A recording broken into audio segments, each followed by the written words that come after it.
wish them luck.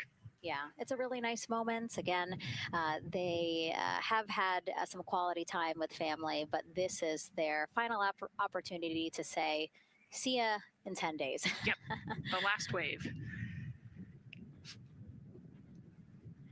And so there are different pens of people, again, as Nicole was alluding to, specific to the quarantine rules that you followed in order to be able to have that access, have that closeness with the crew. And then on the bottom left-hand side of your screen, the Astrovan. And that is going to be the crew's ride out to the launch pad. This modified Airstream motorhome can seat up to 8 people inside. It has a TV and sound system, and we know they plan to watch a video during their trip out, right, Nicole? Yes. So I think Top Gun is on the menu, yes. And then also Point Break, because Christina surfs. So I think they've got a pretty decent entertainment planned. So I love that. It gets them in the headspace, the right headspace to really just enjoy the ride to space. NASA's history with Airstream dates back to the 60s when the company created a crew quarantine vehicle for when astronauts returned from the moon. This picture here, President Nixon talking to the Apollo 11 astronauts inside said quarantine vehicle. Then during the shuttle program, Airstream created the first generation Astrovan, a 27-foot motorhome that transported astronauts across KSC to their launch pad. And again, that is what we're going to see today. A very similar picture. Again, the orange suits, the Astrovan, very reminiscent of what we have done before and how we got to where we are now. Yeah, and it's a pretty cool ride. You get about 20 minutes to get out to the launch, watch a movie, listen to some music. It's kind of an interesting, and then along the whole way here at KSC, all of the employees from Kennedy Space Center come out. You can see in the background of the shot you're looking at right now, all of those employees and everybody lining the streets, waving and wishing them luck.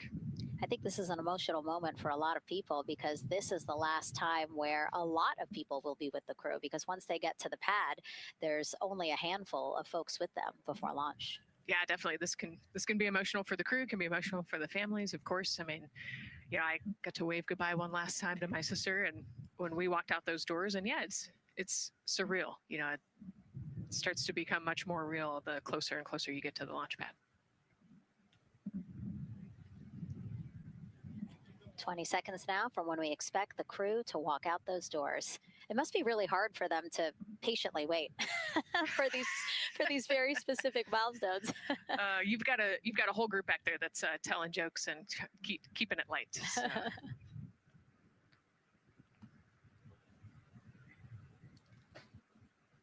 And here they are, NASA's Artemis II crew. Commander Reed Weissman, pilot Victor Glover, and mission specialist Christina Cook and Jeremy Hansen taking their first steps outside for their historic test flight. To a wonderful applause from the crowd. They're looking really excited. Some and big really smiles. Ready. I love that. It's a great day for us. It's a great day for this team. A few words from Reed. Great day for us, the team, he said. Thumbs up, more thumbs up. Of course, a lot of pictures. We hear some camera shutter clicks back there. I love the energy of this crowd. Let's go. And so now the crew walking over to each of their pens. The first people closest to them, of course, their family members who got to quarantine with them, correct? Yes. Yeah, so the ones that are close and waving, those are the immediate family, so spouses, partners, kids. And we're trying to give them some privacy so that they can have their conversations with their family members. Christina there, she has her husband. Victor has 4 daughters and his wife, they're there. Reed, his 2 daughters are there. And then Jeremy, his wife, 2 daughters and a son. standing in their shoes, Nicole, when you flew for Crew 10, what were you kind of talking about? Like, did you really think about this moment and what you might want to say? They've all already done their real goodbyes, in person. And so this is more just kind of, again, that last chance to wave, last chance to get one smile. You see Christina there smiling. So this felt much less heavy and just, waving and maybe cracking a joke or something, saying hi. So this was a really, really great moment for our crew. Reed's two daughters there. Reed spoke about when he told them that he was selected to be the Artemis II commander. And he said he was worried. He's a single dad, didn't know how they would react. And actually, he said he was overwhelmed by their support. He woke up the next morning with cupcakes baked by one of the daughters, moon cupcakes. Yes, I love this story. Moon cupcakes the next morning. Like, how awesome is that, right? Everybody needs their support system, and clearly he has that in his daughters. Christina said she took a bike ride with her husband and wanted to tell him when the moon rose, but that it was too foggy. But she said he was still very excited and happy for her. Yeah, the moon's still out there. A close-up now of, again, Commander Reed Wiseman and Mission Specialist Christina Cook. To the right of your screen, as we pan left, we have pilot Victor Glover. Victor told his wife, and they told their 4 kids together, and he said that one of them just started yelling, "Let's go!" Yes, I love that. Again, the support from the family is awesome. And Jeremy said his wife and 3 children, super excited. He felt very supported. He did have that tough conversation, obviously, of talking about the realities of this being a test flight, but he said they were super supportive. And now as he walks away, some kisses from Victor Glover to his family, hearts to Christina. Jeremy being a gentleman, pausing so that Christina can take a nice photo without him. Hearts too from Reed there.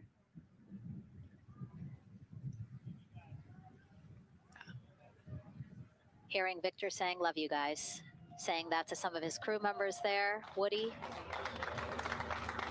Some more applause from the group. Quick wave to some of the NASA program managers, and I think Norm Knight's out there, the FOD Flight Operations Director.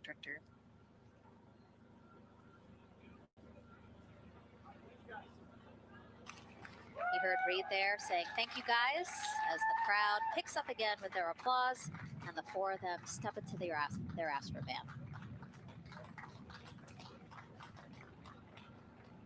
Looking at the clock, very on schedule right now. Again, according to the very detailed timeline of launch today, they are expected to drive off in about 20 seconds.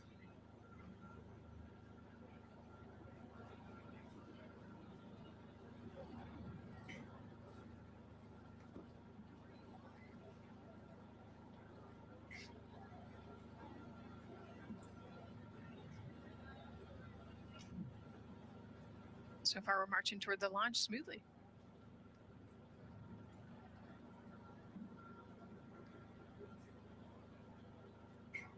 Do you think they're queuing up the video? Definitely. And that's why they haven't left yet? They're like, we can't go without Gotta get our your Point snacks and movie Break. ready. Yeah. Where's the popcorn?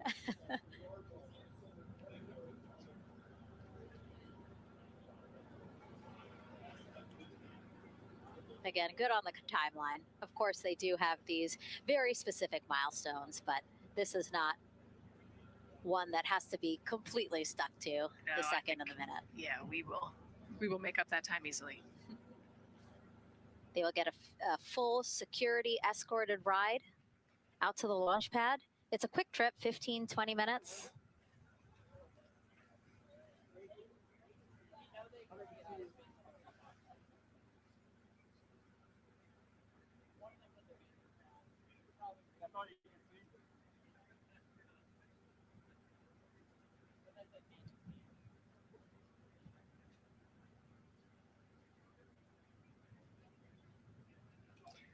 The closeout crew at the pad still just getting everything ready for their arrival. Configuring Orion, right, Nicole? Yes, so they're probably laying out the seat restraints and getting all of the umbilicals set and ready to go so that when the crew gets there, they can ingress and start getting strapped in and connected to the capsule. And in our smaller box there, we have a shot of our administrator, Jared Isaacman, bouncing around quite a lot today. Was in the firing room right after the crew weather brief, saying to the crew that they are good for them to start suiting up, and now here to wish them well as they drive out to the pad. Yes, he's so invested in this mission. I love it. You know, he's been an active participant today, and exciting to see him there at the walkout.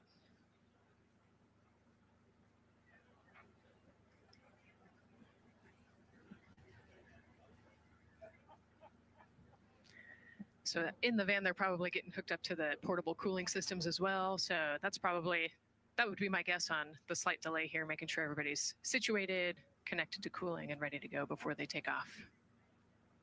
Right, because the orange boxes, we didn't talk about it when we were in the suit up room, but if anybody noticed, there are these orange boxes, and that's what provides the cooling to those thermal garments. And so those boxes have been staged inside of the Astrovan so that once they got there, they can connect up again so that they're cool and comfortable on the way out. Right. So they were off cooling from the walkout, you know, said hello to their families and the 80-degree weather here in Florida today. So it can get really warm in the suit quickly if you're not careful. So we want to make sure everybody's comfortable before we drive off.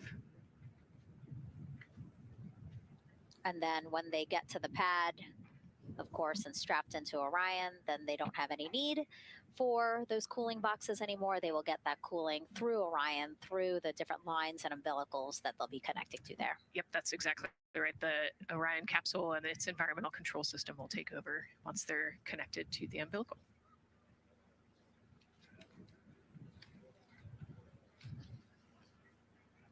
And so when we were watching them get into the elevator, I said, oh, there's a couple more people going in there. And they were, again, those folks in the white suits that we saw, again, suit technicians. Yep. And there they go. And off they go. Reed, Victor, Christina, and Jeremy now on their way to launch pad 39B, where they will fly to the moon, something no human has done in over 50 years. They may also set a new record as the farthest humans have ever been from Earth, a record set by the Apollo 13 crew almost 56 years ago today. We still hear cheers as they drive away from the operations and checkout building here at Kennedy Space Center. Now, while the crew make their way to the pad, let's get to know each of them even better. First, Commander Reed Wiseman.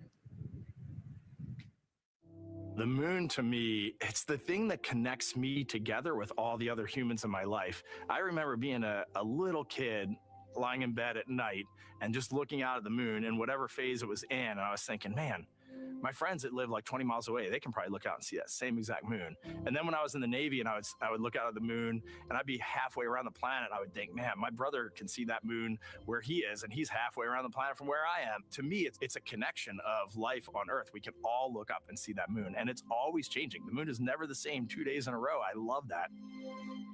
My name is Reed Wiseman. I'm the commander of NASA's Artemis 2 mission around the moon. I grew up in a little town just north of Baltimore, Maryland, about 20 miles north of the city. There was a National Guard base nearby my house, and there were A-10 aircraft that would fly over every now and then. I just would look up at them and be like, man, I want to be up there. I want to go do that. And then my brother went to the Naval Academy, and I would go every year and watch the Blue Angels fly during commencement. And that just started to grow and grow and grow. For a while, I wanted to join the Air Force, and then I realized Navy flies as well, and they fly from ships in the middle of the ocean. And that was it, like, done deal for me. That is exactly what I wanted to do for my career. Flying is freedom to me, especially when you're in a jet aircraft coming off of an aircraft carrier in the middle of the Pacific Ocean. Nearest land is over 1,500 miles away. So when you come off of that aircraft carrier, you are truly just alone with yourself out there. It is a magical experience to be out there all by yourself in an aircraft over the Pacific. Just it's free. I think anybody who accomplishes something that they set their mind out to, there's no one thing that does it for them. It's a combination of everything. I mean, the way my parents raised me, the way my brother and I, the way our relationship developed over time, my friends, being in the marching band, going to college, setting my own course, learning how to live on my own, being mentored along the way, being, kept on the path to success, but being given the freedom to, make excursions and fail every now and then and regroup and carry on. I think all those things come together in the end to get you where you are.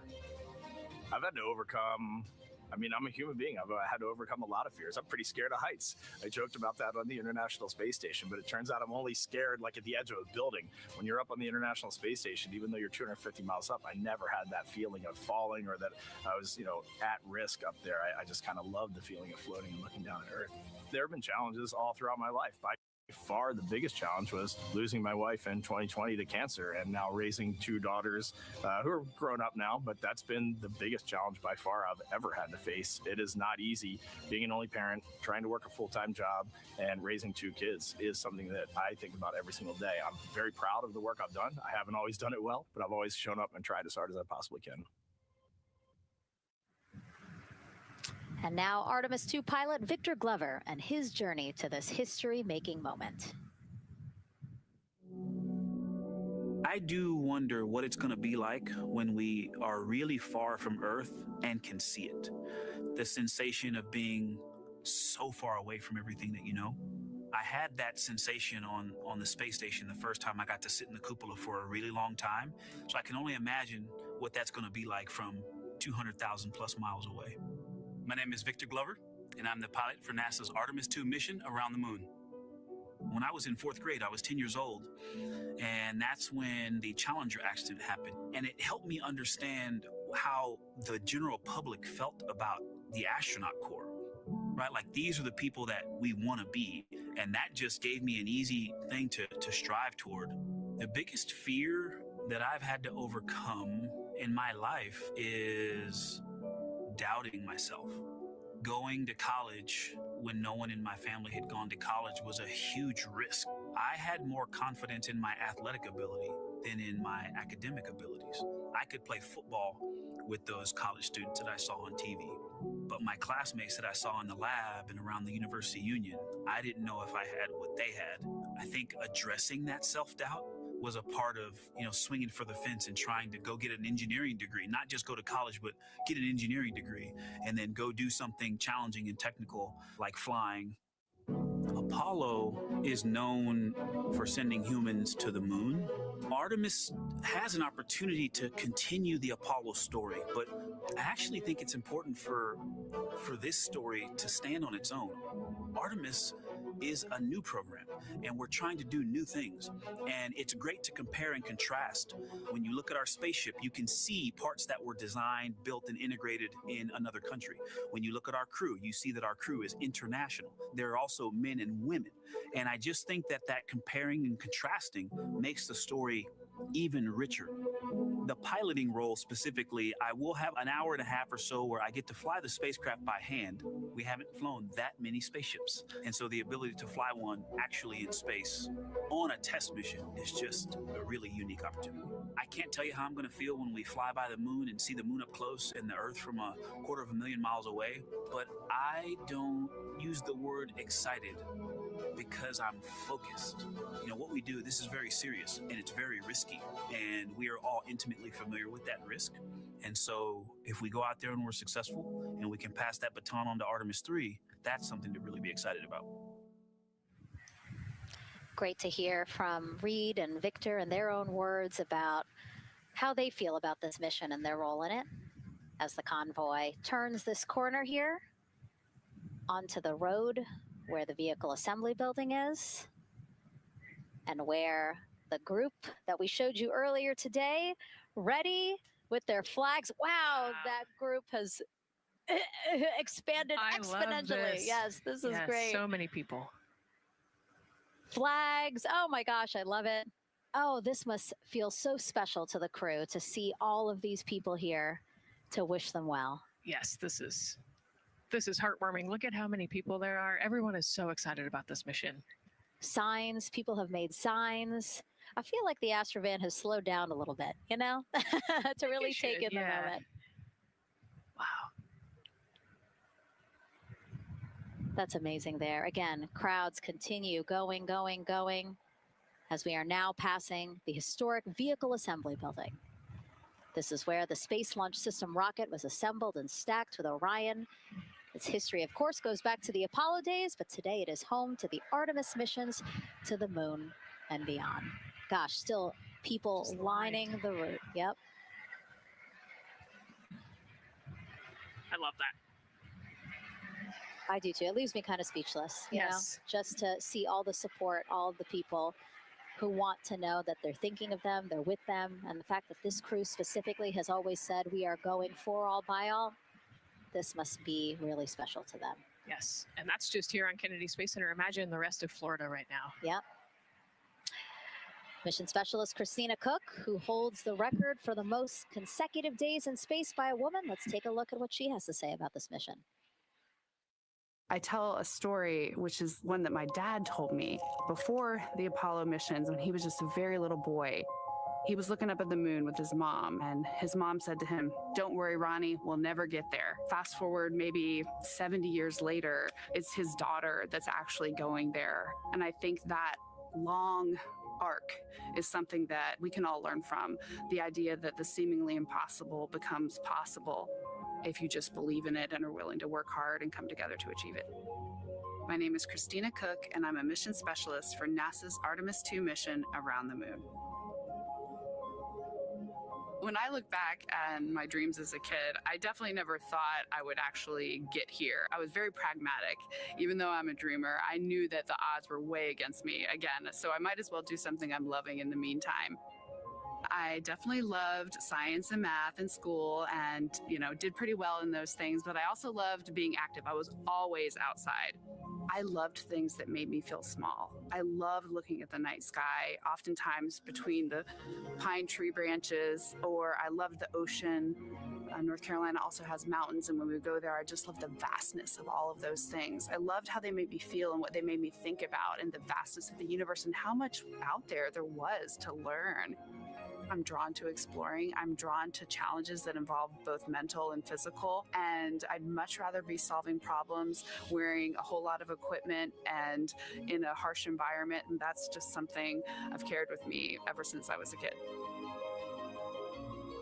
Thinking about the fears or challenges that I've had to overcome, there are just so many. I mean, basically, that has been the journey. I always say to people, do what scares you. And that means I have to follow my own advice. So doing what scares me meant getting on a plane and going to the Antarctic, getting on a plane and going to study abroad in Ghana, applying to become an astronaut, opening the EVA hatch in the airlock and going out of it into the darkness, strapping myself onto a rocket. And so for me, I think that no matter what the challenge, recognizing that if people believe in you and you believe they believe in you, the challenges seem always a little bit easier. To me, the moon, it represents history. It is a witness plate. Everything that's ever happened to the moon is still written on the moon. Every single person has looked at the moon their entire lives. We see the same moon. That's something really special. It's just the epitome of a symbol of something that's in each of our hearts, but that's also represents exploration and reaching. And as we continue to watch the convoy, almost at the pad, mission specialist and first-time flyer, Canadian astronaut Jeremy Hansen.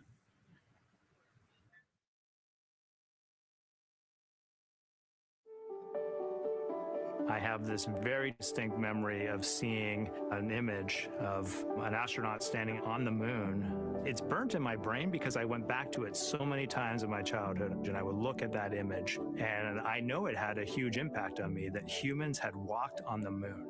My name is Colonel Jeremy Hansen. I'm an astronaut with the Canadian Space Agency, and I'm a mission specialist on NASA's Artemis II mission around the moon.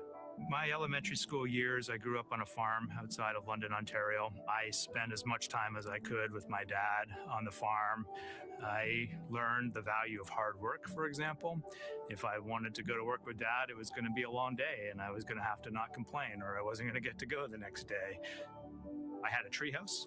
I had a vivid imagination, And I changed my treehouse into a spaceship. I made all these dials and controls. I had circuit breakers for switches that I found in the barn, and I was exploring space in my imagination. The most important thing I did to get to where I wanted to go in life, which was flying fighter jets and eventually becoming an astronaut, is I shared those desires with other people. And it turns out, just like you don't go to the moon on your own, if you could, I would have done it a long time ago in my treehouse as a kid. You have to go as a team. I think the biggest impediment to achieving my goals was, of course, myself. And I think that's a common human experience. There are many times where just little things would get in my way, and my immediate interpretation of that was, well, now that goal's out the window. You know, people must have lifted me back up, and somewhere in the back of my head, that persistence came through. And I think that's a common human experience, to doubt ourselves. I've come to this, I guess, realization that I believe that we all have gifts to contribute, and the goal is to figure out how to use your energy towards adding positively to humanity's existence on this planet. But I love it when humanity sets big goals, like sending humans to the surface of the moon with an eye to eventually going to Mars, because when we do that, we can bring together genius from not just even in one country, but around the world. I've also learned from my indigenous mentors that they refer to the moon as Grandmother Moon. So you've probably heard of Mother Earth. They use Grandmother Moon because Grandmother Moon is responsible for the water in their community, just like the moon moves the water around the planet, affects the tides. And I think that's a really beautiful thing for us as we go back to the moon, to think about all the different cultures around the world and how they view the moon differently. And that's really neat because we all share that same moon in the night sky. What's really neat too was that drive to the launch pad, that point of view to see what the crew is seeing as well, as their Astrovan rides up the pad slope and are now on the surface, about to walk up to their vehicle. Yeah, you know, we talked about how tall this rocket is earlier. Wow. Look at that. Yeah, look at that point of view, yeah.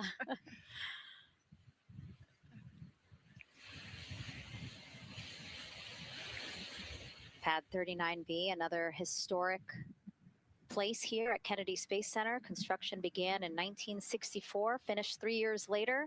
Apollo 10, the full dress rehearsal for the moon landing. That was the first mission to launch from this pad. Yeah, you know, we've used this pad for a lot of missions. You know, we modified the pad in the 70s and 80s, and then the shuttle missions actually launched from here as well.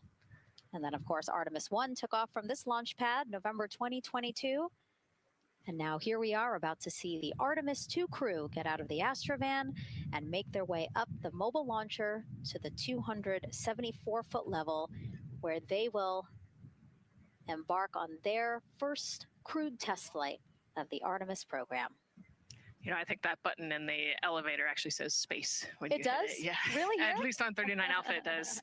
So I imagine it says something similar here. Again, let's take a look at the clock as we wait for the crew to get out. 4 hours, 10 minutes and counting until the top of our 2-hour launch window today. Let's head back across the street to Daryl, who's following the launch team every step of the way. All right, thank you, Megan and Nicole. And here inside Firing Room 1, we had a nice moment. The launch director, Charlie Blackwell-Thompson, NASA's first female launch director, standing up from her console, taking her cell phone and snapping photos as the Artemis crew that she had just given the go to leave the astronaut crew quarters, driving by, and of course going up the causeway until they got there to the pad. And now we see them coming out of the Astro van there and getting ready to ascend the launch tower. Well, we got a weather brief before they went out to the pad, and of course LWO gave a go. There could be some rain out there at the pad. It's already rained out there already. If you're in the area and you're watching right now, well, certainly you know that there's some rain in the area. There's going to be spotty showers that are going to be coming ashore here, and we expect that throughout our rest of our countdown. But we also are getting forecasts that there'll be some clearing as we get closer to our launch window. Big wave from Reed Wiseman there, and a thumbs up as the crew goes into the elevator to ascend the launch tower to go up to the level where they'll walk across the crew access arm and get into the white room. The one of the things that you're going to start to hear now is from the crew themselves. We're going to be airing the Orion to Earth loop, which is the communications that's going between that crew and the launch team here as they walk them through configuring their various consoles as well as getting ready. A nice moment here, and I'll just pause to just look and see as the crew walks across the zero deck, as they call it, which is the deck that's right there even with the engines, and they're taking a moment to go over there and stand up and gaze up at the 322-foot tall SLS rocket. This was part of the plan for the Artemis II crew, and potentially a rocket that could help them make history to go farther from Earth than any crew has before. The farthest distance from Earth when they launch will be roughly around 248,000 statute miles. They're expected to go about 4,000 miles farther than the Apollo 13 crew did. And now they've headed to the elevator to go up. Again, I was talking about the loops. You're going to be hearing from the crew as they discuss with the launch team getting various systems ready to go. And then closer to liftoff, we'll hear the operational launch team loop brought forward ahead of the critical pre-launch polls and then the start of terminal count. And that should be right around L-25 minutes, right before the NASA test director gives their poll and the launch director gives her management poll, which happens at L-17 minutes. Right now, a lot of focus is on, of course, the closeout crew. They've made the way for the crew to get inside the spacecraft now and walk across that crew access arm, and there they are. They have been working on a tight timeline, but they are ready to go, and they are ready to receive the crew and start putting them inside their Integrity spacecraft. That's it from the firing room. We'll send it back to Megan and Nicole. And Launch Director Charlie Blackwell Thompson, again, we mentioned her a second ago. Her team have been training extensively for this moment since Artemis 1 launched in November 2022. Today, they have a message for Reed, Victor, Christina, and Jeremy. Today, you carry the work of thousands and the hopes of millions. Every test, every simulation, every long day and night have led to this moment. This team is ready. The vehicle is ready, and you are ready. From the ground to the moon, Godspeed, Artemis 2! I love that. I just love seeing all of the people who have contributed to this mission and the fact that this is what they've been working for, and now it's culminating today. Yeah, thousands of people have worked on this mission, and we saw there from the launch team, but human spaceflight is like the ultimate team sport, is what I like to say, and that's just a great example of our team wishing our astronauts good luck. That shot there that we were just looking at was aimed at the elevator doors, again, to catch the astronauts as they make their way up to the 274-foot level of the mobile launcher. The mobile launcher is the structure you see there. It is not only a way for the crew to obviously access Orion, but also provides the fuels, communications, all that to the rocket. And now we're watching the crew walk across the crew access arm, getting a beautiful view of Kennedy Space Center. From 274 feet. Woo! Nicole laughs because Nicole is also, like Reed, does not like heights. I do not like how open that crew access arm is. But Reed made it across, so that's good news. It looks like they really enjoyed it. You know, they didn't just walk straight past.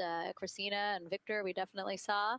Some thumbs up there, looking out, yep, that crew access arm. And then Reed, he knows where that camera is.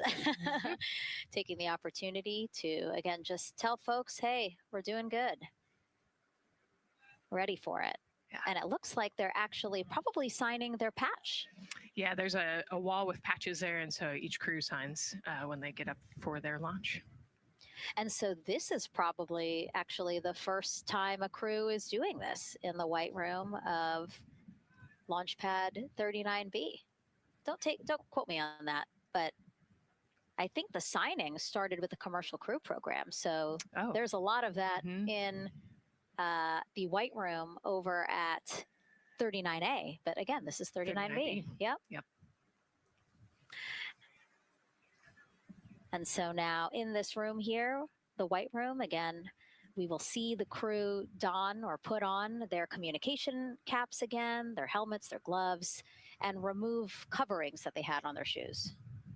Yeah, so they want to protect the suits while they're walking out and up to the White Room, and now they'll finish reassembling those suits. Put the boots on, put the gloves on. You see they're working their comm caps now, and they'll work the helmets eventually as well. And so as we watch this process unfold, why don't we take a couple of questions from you guys? What is the most difficult thing about preparing for a flight, Nicole? That question's obviously for you. Ooh, this is a great question. You know, I think we get such good training. You know, this crew's been training for years. And so they know this rocket and this capsule inside and out. They know all the dangers. They know how to react to anything. So I actually think, you know, preparing your support system and your family, I think launch day is actually tougher for your family than it is for you. And you know, we've heard the crew talk about the difficult conversations that they've had with their family to prepare for this historic test flight. And so I think, you know, the closer and closer you get to the rocket, the fewer and fewer things from Earth you keep. You know, they left their suitcases at crew quarters this morning. They left their cell phones, their laptops, everything. And so you are just a human in a spacesuit about to get on a rocket with all of your loved ones watching. And I think that can be probably one of the most difficult parts about today. And while you were answering that question, Nicole, we did get a chance to check. Yes, this is the first time a crew has signed the wall of the White Room, again, here at pad 39B. Let's take another social question now. All launch windows happen to be in the evening. How come? Obviously referring to the April opportunities specific to Artemis 2. Right. You know, this is a complicated answer. I don't know that I would have the exact mechanics behind it, but it has a lot to do with orbital mechanics and where we are in terms of the Earth and the Moon relationship. And, you know, like we said, we're trying to get on that free return trajectory. And so it has a lot to do with when we can do the perigee and apogee raise burns and the translunar injection. So there's a lot of math that goes behind these launch windows and why they shift and move and why we just so happen to be in the evening for the April launch windows. Yep, you did answer it well. All right, and before we asked you guys a question, who would you take to the moon with you?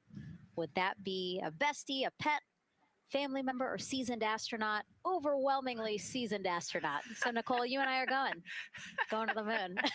Was that your answer as well? That was totally my answer. Again, like I thought my husband would not like that answer because he'd want to come along too. But I think if asked, he would also say seasoned astronaut. So that's fair.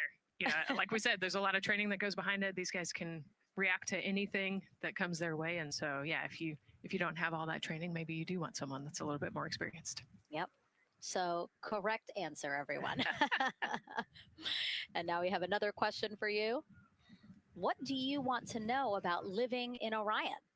What the crew eats, how the crew sleeps, how to fly the vehicle, or how free time is spent? Another great question. Ooh, yes, I'm excited to see what they say. Yeah, so head to NASA's Instagram or Twitch accounts to vote, and we'll share the results as soon as possible.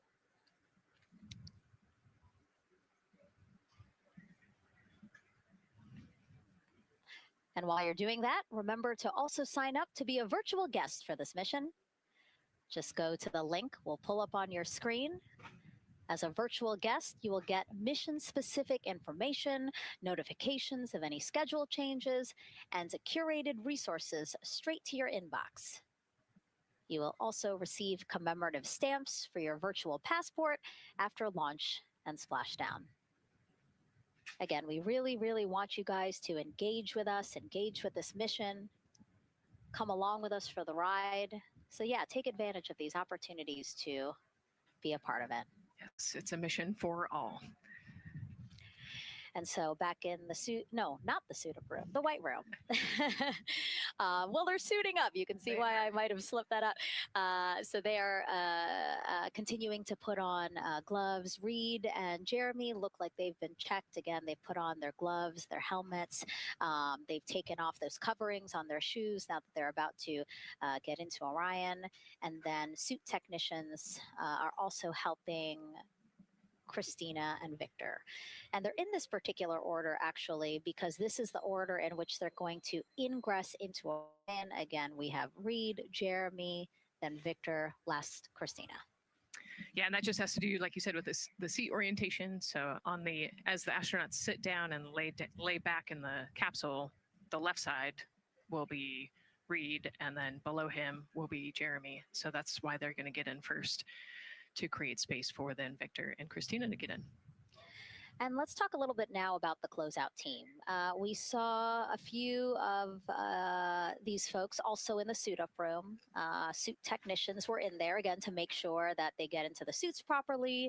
And then a couple of them came out to the pad here to, again, do the same thing. Hey, are you comfortable in these suits? Is everything is as you expected? And then these folks here will help them get into Orion, buckle up. And so we were talking a little bit about their attire, specially made for what they're doing right now. Yeah, so these they almost look like the equivalent of a flight suit, right? They're fire resistant. They've got the straps on the back for emergencies that mimic the same straps that the astronauts have on their suits, so that you can use the same exact equipment in an emergency egress from the pad, for example. So we can use the same equipment to get everybody safely away from the pad as required or if needed.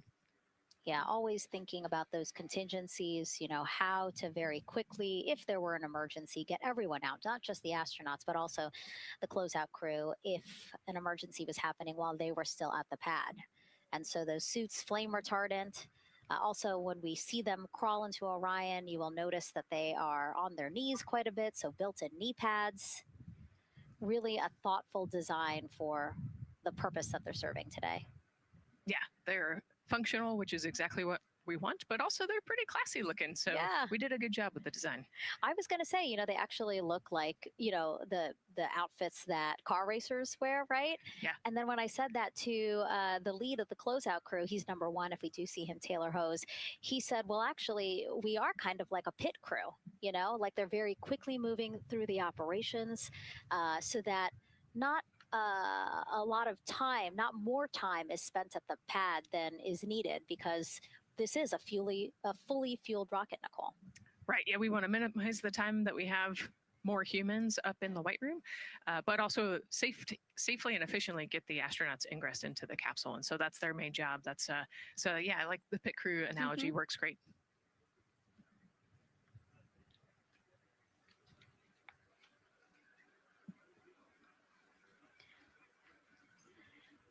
And so, Nicole, as we get ready to see them ingress, I know you'll be, again, an invaluable source as we talk through this part of the launch countdown, because you've been inside a mock-up of the Orion spacecraft. And I know that because you texted me a photo that you took, this selfie in the mock-up, and little did you know I was going to put it in this broadcast. Yeah, this was actually a really wonderful opportunity. Last week, our flight control team at Johnson Space Center hosted an open house of the Orion mock-up there in the Space Vehicle mock-up facility. And so I got to spend some time in the capsule with some of the flight controllers who are actually sitting on console right now and talk to them about everything inside the mock-up. So you can see I've got a bump cap on. It's like a small hard hat. There are a lot of metal corners and things, and we are still squishy humans at the end of the day. And so they want you to be careful while you're moving around in there. But I got to see, how the crew will ingress.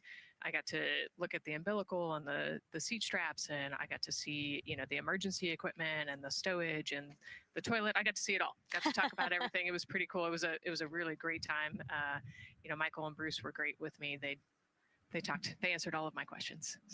Yeah, because it's really good to be able to give that perspective because, and as you guys will see, yes, we do have cameras inside Orion and we'll, of course, take you in, but it doesn't give you a true feeling or idea of how big the space is, you know, how things are configured. Again, like when we see them go in, they're actually on their backs. Yep. So again, it's just hard to really get a sense of the inside there, but Nicole is going to really help walk us through that. Yeah, you said they're on their backs and, you know, you have to somehow get there. And so they're actually going to almost barrel roll onto their shoulder to get onto their backs and their feet up on those leg rests. Actually, Andre's holding onto right there. You can see Andre number 2's inside getting everything ready for them. And actually, those leg rests for the pilot and commander seat will come off once they get into orbit to create some more space for them. And it looks like we're getting ready to ingress here. Yep, thumbs up from Reed. Everybody configured with their suits, and so in we go. They actually get inside by walking backwards. That's the easiest way to get in, right, Nicole? Yeah, so he will step down right over the flywheel or the exercise equipment that they've got in there. We'll talk to that in a second. And then you actually step down right on top of the toilet area backwards. You can see him going now. Oh, and he's already turned around and walking in. You can see Dre's protecting his helmet and his visor there from all that metal. Yeah. It's a tight squeeze, but they've done this a lot, so Reed's already all the way across the capsule. Yeah, that was fast. Impressive, Reed. Impressive. That's why you're the commander. Oh, a heart there from Jeremy again. Yep, Canada. Yeah. Canada is about to get into Orion. And so you mentioned Dre. Why don't we talk a little bit about him? So that was NASA astronaut Andre Douglas. And he is actually one of the backup crew members for the Artemis 2 mission.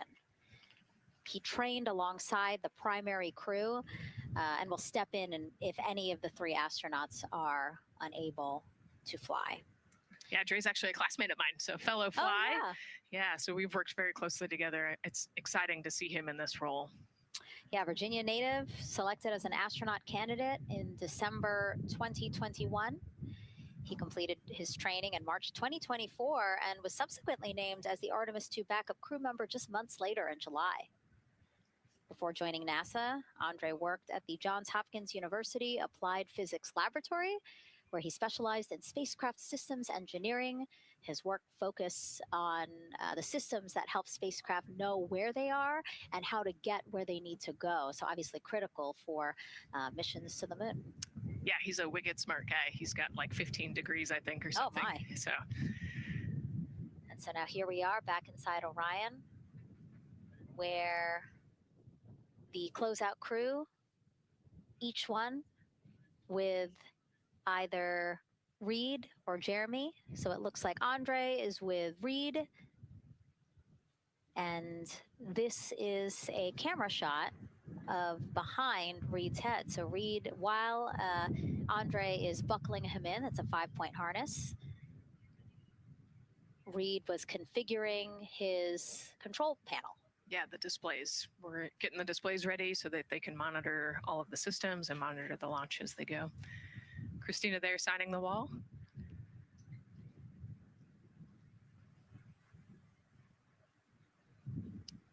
Got to put away the pen. The pen could be foreign object debris or FOD, which is bad for NASA. We definitely want to make sure that we keep track of everything and we know where everything is, because the smallest thing could prevent us from launching or affect the equipment out there. Yeah, and you'll actually see that most of their tools will be tethered as well, so nothing can fall through a crack or drop.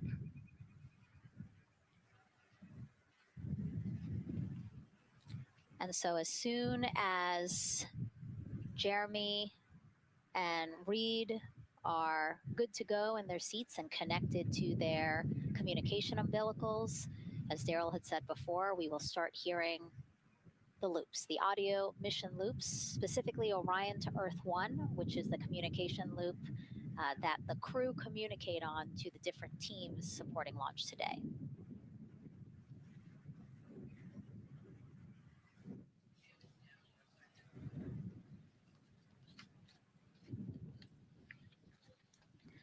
And as we said when we were in suit up, after they do communication checks, again, suit leak checks to make sure that nothing went wrong between the suit up room and here, and also to specifically connect them to the Orion systems.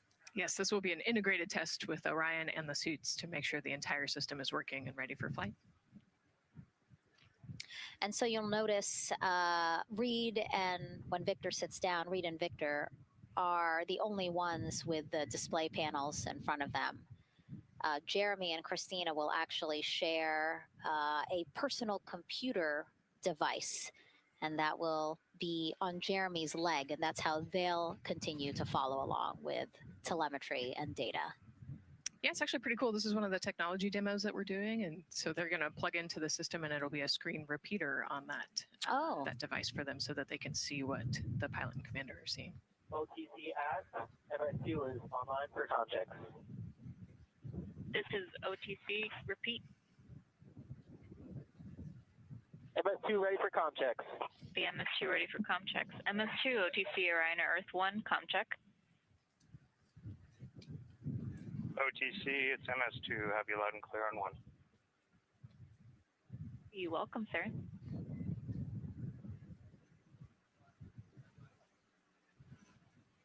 And so that was the Orion test conductor speaking with Jeremy Hansen, again, mission specialist 2 for this mission. So his communication check over, you heard him say 1, Orion to Earth 1, has been completed, a successful test.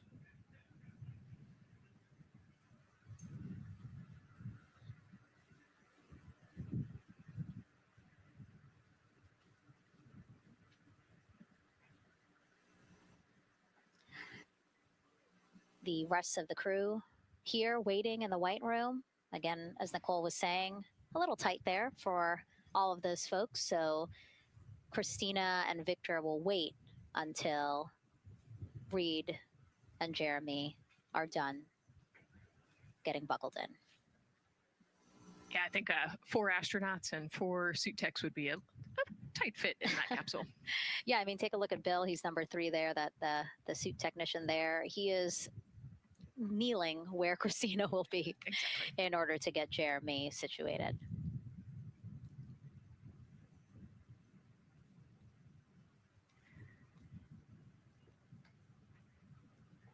OTC ask, commander's ready for comm checks.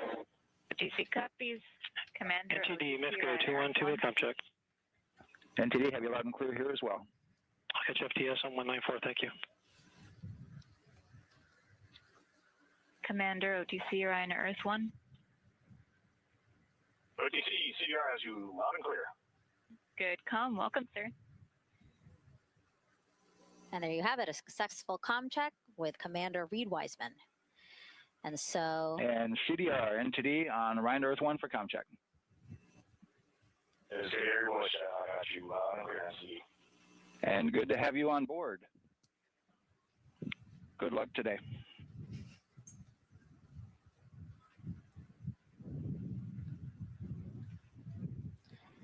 And so now these 2 closeout crew members will finish up what they're doing here. Again, Nicole, walk us through what is happening here. They're connecting umbilicals, is what we said.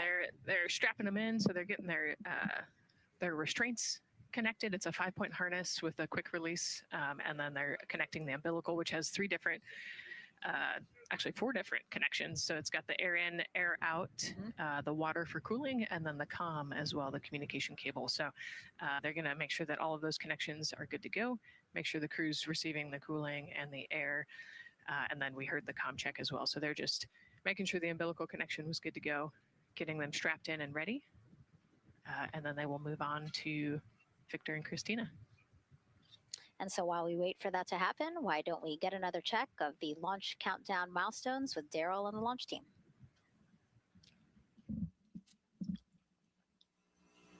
All right, welcome back into the firing room 1 here, where some of the launch team is having some pizza that was brought by the administrator. That was nice of Administrator Jared Isaacman to bring that by for the launch team to enjoy. We're L-minus 3 hours and 44 minutes and counting as you can see the crew ingressing into the spacecraft. There are a number of things that are happening on the timeline. Of course, the closeout crew, they liken themselves to like an F1 pit crew, working quickly, methodically, carefully, as they go through their procedures to get the astronauts ingressed. Overall, there's a little bit of timeline pressure, right? There's only a certain amount of time as you see the astronauts going into Orion, only a certain amount of time that they can spend on their backs. They will be there for a few hours, right? So we're sitting at 2:40 p.m. Eastern time, and the window opens at 6:24 p.m. Eastern time and runs until 8:24 p.m. Eastern time. So 4 or 5 hours or more on their backs, and then they'll hopefully lift off for a launch. So of course, the crew is mindful of the time. They don't want to slip into the window if they don't have to. And so they're keeping a tight lock on the margin, the amount of time that they're working there. And there's a heart from Christina Cook. Great to see that as she gets ready to get into the Orion spacecraft, one that they named Integrity. It certainly fits this crew from what I've observed. Now, right now, the rocket's tanks, they're in what's called replenish mode. So another factor for this closeout crew is, and the crew themselves, this is a fully tanked, almost ready to go rocket. It's got all the propellant it needs to go to the moon. It's just a matter of getting the astronauts in, getting them configured, and getting all the systems, the high energy systems, bringing them all online in order to launch this rocket. As they sit there, there is propellant boil off that's happening. All tanks are at 100%, but the propellant, which is liquid oxygen and liquid hydrogen, those two propellants are minus 423 for hydrogen and minus 297 for the liquid oxygen. They are boiling right now. They've been boiling the entire time and they've been in the tank. And that is vented out, as you can see. When we look to a wider shot of the rocket, you can see the venting and the little wisp of clouds that are coming out from the top of the rocket in the middle part of the rocket. And that is because just like you boil water on your stove, those propellants are boiling. Of course, their boiling point is much lower than water, and so it doesn't take much for them to boil. But just as if you were to leave your pot of water on the stove and just leave it there, what would happen? Well, it would completely boil off, and all the water would be gone. Just basically turned into water vapor inside your house. Well, it's the same case here. So we are continually replenishing the rocket with propellant, liquid hydrogen and oxygen, running from those propellant lines that you see there going into the rocket. So that continues to go well. Overall look from the launch team here, this has been a very smooth countdown so far. The cryo tanking went exceptionally well, and the launch team is really in a good mood right now. Cautiously optimistic, understanding that with a system this complex, you can have something unexpected happen. But to this point, the firing room is really encouraged by what they've seen so far, and are especially excited to see these astronauts getting inside the spacecraft. L-minus 3 hours and 40 minutes and counting until we open up that window for launch. For now, we'll send it back to Megan and Nicole. Thank you, Daryl. And, he mentioned that the crew decided to name Orion Integrity, and it was not something they came to easily. They really wanted to put in a lot of thought. And what they came down to is integrity is a value that NASA embodies, and also individually, they felt like integrity is something that speaks powerfully to them. Yeah, and I think the other part of integrity, it just represents the humility and the professionalism behind the entire team that built this rocket and got us here today. And so it's a fitting name for this capsule. Yeah, like I said, I think the crew said it took them a little bit to decide on what they wanted, but I think they made the perfect choice. I agree. And so as the countdown to launch continues, we are reminded that this is an agency-wide effort to make today's launch attempt possible.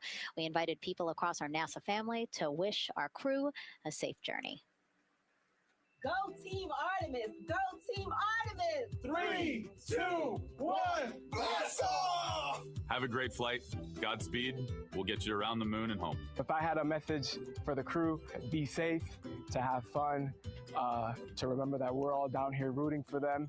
I want to wish my friend and former student, Victor Glover, and the entire Artemis team best wishes and a successful flight. Have fun. Take some really cool pictures. Can't wait to see you when you get back. From the Earth to Sky team, connecting NASA science to public lands, go Artemis. We will see you in the Pacific, and you can count on us being there. Greetings from NASA Langley's historic gantry facility, where Neil learned to land on the moon and Orion learned how to swim. We are with you all the way to splashdown. Let's go fly from the Orion Human Engineering team. Woo! Like a full moon, your future is bright. Have a safe journey from the multimedia team in Cleveland, Ohio. We hope to see you guys back safely in San Diego, maybe singing some karaoke. Yeah, right, baby. He knows exactly what he wants to do. After, he's like, yep, karaoke. I love that people submitted videos. You know, this is something that we actually asked as part of the broadcast. We were like, you know what, I think it'll be really fun. And the overwhelming amount of people who wanted to record something for the crew was really heartwarming. Yeah, you know, this is the first time in over half a century that we're sending people back to the moon, and everybody is excited about it. You know, kindergarten to congressmen and all over the world, everyone is ready for today and excited to see this launch. And so here we are again, still inside Orion with the closeout team, putting some final touches on, it looks like Victor's configuration there. Again, making sure that his harness is set and that he's connected to cooling, he's connected to communications, and he's connected to any other umbilicals that he needs to be connected to for Orion. Again, we are sharing so much information with you, and we hope you find it educational and fun. But we do know you guys still have some questions, so why don't we take another one now? Tell us what the moon is like! So cute. That wasn't a question. That was a demand. Nicole, you tell her what the moon is like. Oh, man, that was so cute. Oh, man, the moon is really cool, right? So it's a lot of like gray and white and kind of shades of gray. It is something that doesn't have wind or rain or rivers or an atmosphere. And so we like to say Christina said it earlier, it's the witness plate to the universe. And, you know, it has all these impact craters because it's not protected. Things hit it all the time. Meteoroids, asteroids, all sorts of things hit the moon and create these impact craters. That's part of what we want to go and look at and learn about on the moon. It can tell us a lot about the age of the universe and the age of the moon. You know, it's 4.5 billion years old, and we can learn a lot from just looking at the regolith or the dirt that is on the moon. Well, thank you for that question, and thank you for that answer. She was cuter, Nicole. I agree. And then earlier today, we wanted to ask you, what do you want to know about living in Orion? And we told you to pick between what the crew eats, how they sleep, how they fly the vehicle, and how free time is spent. And the winner, most of you wanted to know how to fly the vehicle. And we are going to be doing that. Yes, we are. You know, that's a great question, and actually, part of what we're going to go do. So the rocket is fairly automated, right? There's a countdown, and the whole system knows when it needs to ignite the engines. But we are going to do some manual piloting throughout this mission.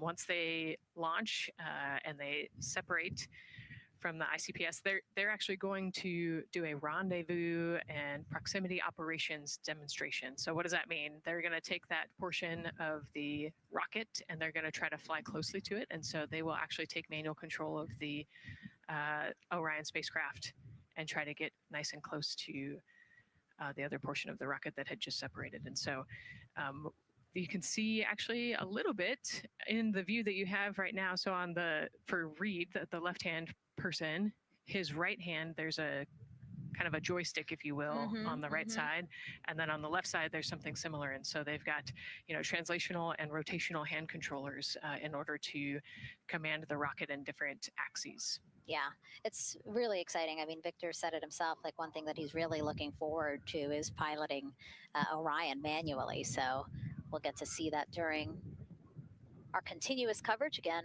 we are covering this entire mission. We started with tanking, and we will go all the way through splashdown, so you will see what Nicole was just talking about, that proximity ops demonstration, where the crew will pilot Orion manually. And so, speaking of their 10-day mission, why don't we take a closer look at the crew's home away from home for the next 10 days. Here's Megan Carter again from the KSC Visitor Complex. All right, thanks, Megan. Yeah, it's getting real out there, so I am going to bring you back to the moon board so I can show you just a few things about the Orion. Obviously, it is going to be very compact, sitting up there on top of the SLS rocket. Very compact, like I mentioned, over 355,000 pieces. So let me show you a couple key components, starting with these three fairing panels right there. When the rocket blasts off, obviously it is going to get very fast. It's going to get hot and windy. And so we have these three fairing panels in place to help protect our astronauts. I am also going to take you into a little bit closer look and talk about the LAS, or the Launch Abort System. This is the one piece that is going to be in place to protect the astronauts should something happen to go wrong in the first few minutes of launch. They can actually hit those abort motors, and these can activate within milliseconds, basically faster than you can even blink, and that is going to pull the crew and the crew capsule away from any danger. Now, obviously, we hope that those are not needed, and if that is the case, then about 3.5 minutes into flight, the LAS and those fairing panels will actually activate and jettison away. They'll fall away from the rocket, because at that point, the crew can actually abort the spacecraft safely by themselves. Now, we've talked a lot about the crew capsule right here. This is where they are going to spend the duration of their flight. We're going to talk a lot more about that one in just a little bit. But for now, let me jump down here to the service module. This is the one, we're going to think of this as the powerhouse for the spacecraft. It's pretty much going to provide them with almost everything that they need for the entire mission. Temperature control, removing the carbon dioxide, providing them with oxygen, so much more. You can also do course corrections and things like that. So super quick breakdown, but as you can see, all of these components together are going to make the spacecraft one that is built not just to fly, but to protect, sustain, and bring those astronauts home. All right, lots more to come, but let's see where we are with the crew. Back over to you, Megan. Hey, thanks so much, Megan. A lot of useful information there. And we did want to point out that you did hear over and the PLT NTD on Ryan Earth 1 for comm check. NTD PLT, I have you loud and clear on OE1. And I have you the same. Welcome aboard. And so, again, we are now hearing mission audio loops, specifically the Orion to Earth 1 loop, the communication channel for the crew.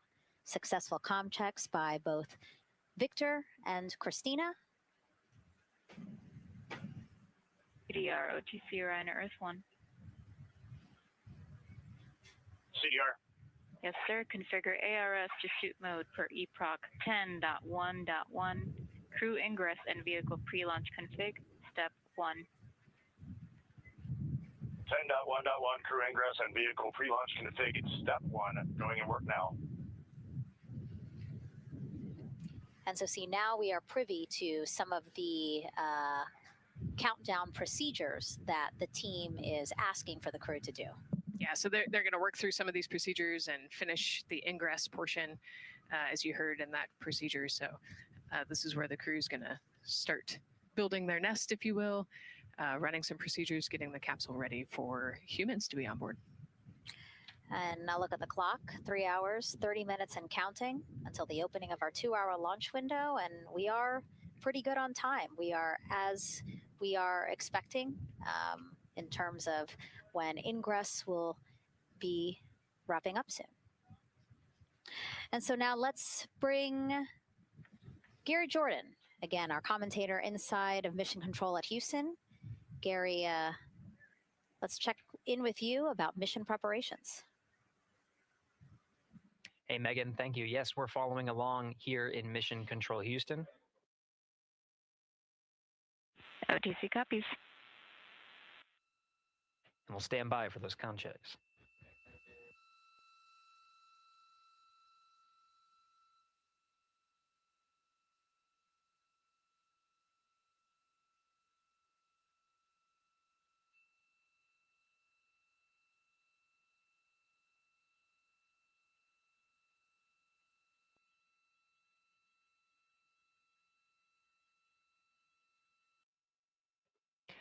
And again, we're waiting for those comm checks. We did confirm from our IVA officer here in Mission Control Houston that all 4 suits have plugged in umbilicals. And CDR, NTD. Go ahead, NTD. Yeah, Reed, we're ready to proceed with the voice checks if you and everyone else is.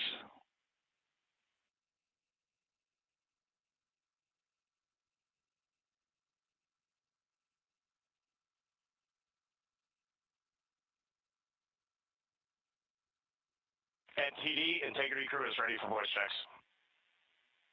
I copy that. And Integrity for the entire crew, comm check on Orion to Earth 1. CDR. PLT. MS1. MS2. Good comm check by all. NTD moving to Orion to Earth 2.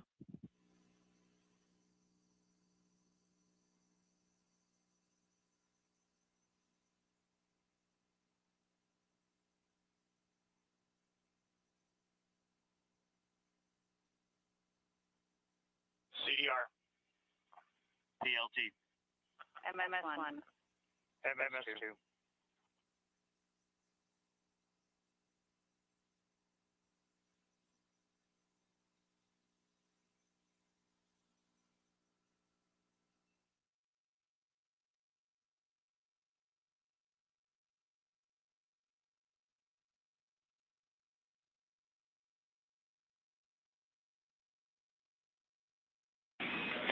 Integrity Houston on Orion to Earth 1. Voice check for the entire crew. CDR. PLT. MS1. MS2. Houston has all 4 crew loud and clear on OE1. Stand by for 2.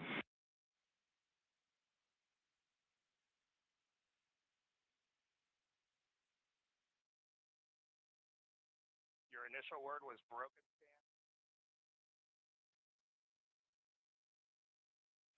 MS1. MS2. 4 crew loud and clear on OE2. We'll use 1 for the default. Houston out.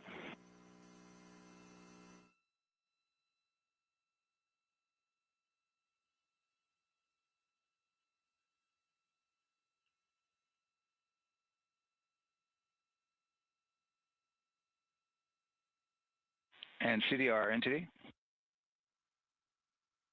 CDR. Yeah, we're going to go ahead and we're going to clear a couple of those messages on your screen here. Just want to give you a heads up that you'll see that. Copy all.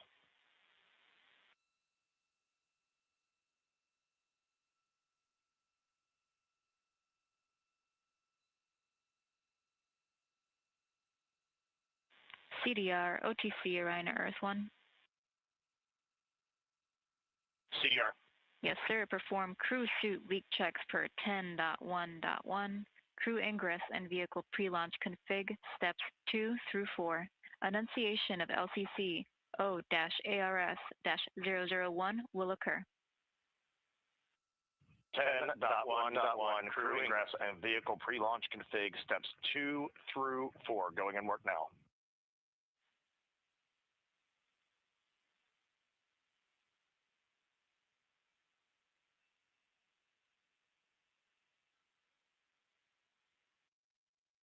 This is Mission Control Houston. We are following along as the 4 crew members of Artemis 2 work through their voice checks, then the umbilical connections and various pathways to get communications from all of the... refresh on your screen. CDR. Yes, sir. We're going to look to do a quick refresh on your screen if you guys are okay with that. Okay, firm, just let us know when we can continue in 10.1.1. We'll go hands off.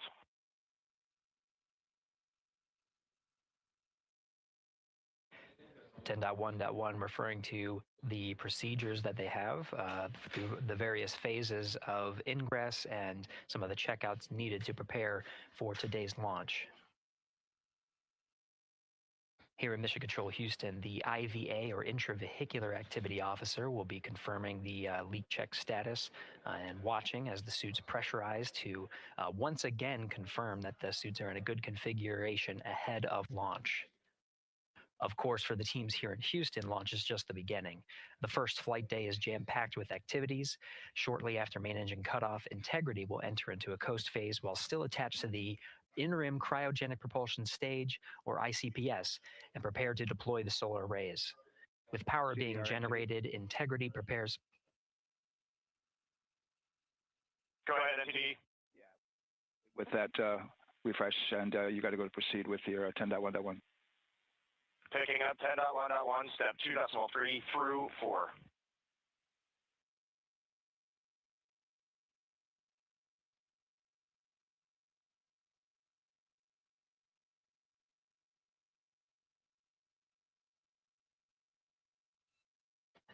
Picking up the procedures, the crew again working through the various steps to prepare for launch, standing by for seat.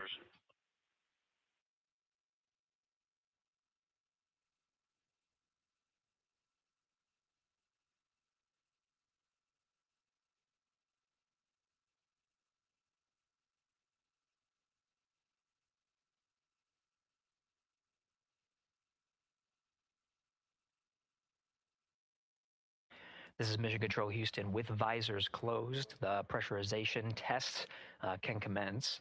We'll stand by for word of a good leak check on all 4 crew member suits for the Artemis 2 mission. Again, this is the very beginning of a very busy flight day for our 4 crew members. After launch, they have a series of burns to prepare for. The first major burn being the perigee raise maneuver that allows them to continue in low Earth orbit, and the next being the apogee raise burn that puts them in a high Earth orbit. This is an orbit that takes them around the Earth for nearly a day, 23.5 hours to be precise, and allows the teams, including the astronauts and the flight control teams, to check out critical systems ahead of committing to the next day's translunar injection. But before they even call it a day, Integrity will separate from the ICPS, and the crew will command.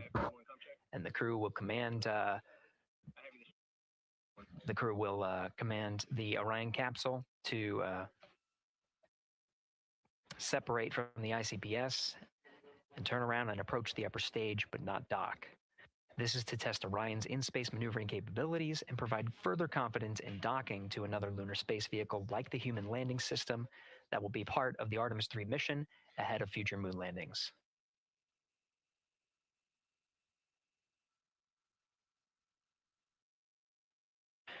These are just a few of the highlights of the very first of 10 flight days as we await for confirmation of good leak checks inside the capsule Integrity. And there's a lot more to this mission. A reminder that this is, of course, a test flight. The purpose here is to demonstrate procedures, systems, and life inside Orion on a mission around the moon for the first time, and give further confidence in the capabilities that are charting a return to the lunar surface.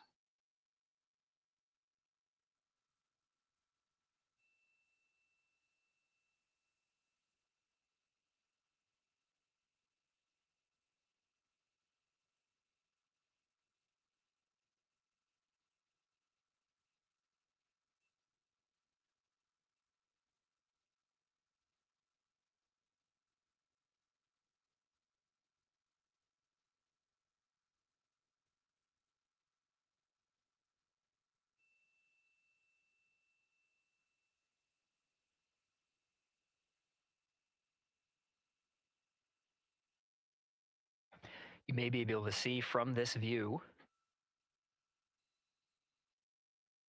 the suits themselves inflating. This is, again, a pressure check.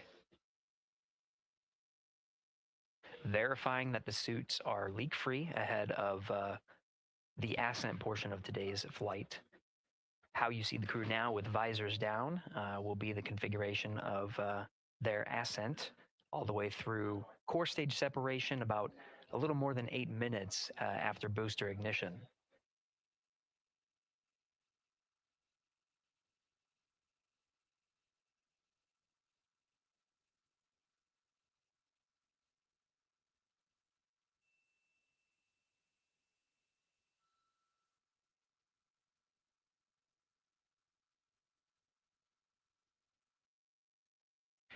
All right, here in Mission Control Houston, we are continuing to follow along, standing by for confirmation of good leak checks. In the meantime, there are no showstoppers here in Mission Control Houston. We continue to monitor the countdown to launch. Megan, we'll send it back to you over at the Space Coast. Hey, Gary, thank you so much. Yeah, as we wait for confirmation of a successful leak check for all 4 astronauts, why don't we go back to Daryl again, who has been following along with the launch countdown as we inch closer to the opening of our 2-hour launch window. All right, thank you, Megan. And yes, getting some good communication. It's great to hear from the crew inside, even though it is as simple as a comm check. It's really good to hear their voices as they move through those various comm checks and then get ready for their suit leak checks. Fantastic views inside Orion that you're looking at now. Giving an update on the weather outside. We're still 80% go for our 2-hour launch window, which starts at 6:24 p.m. Eastern Time and closes at 8:24 p.m. Eastern Time. That's the good news. The bad news is that we've got some rain showers that are starting to head in. Looks like it may miss the pad. Wouldn't matter if it rained on it or not, though. It's received some rain earlier today. Water isn't going to hurt anything out there at this point. But the rest of the area might be getting a little bit wet, which may include the hostess. So keep an eye out for that.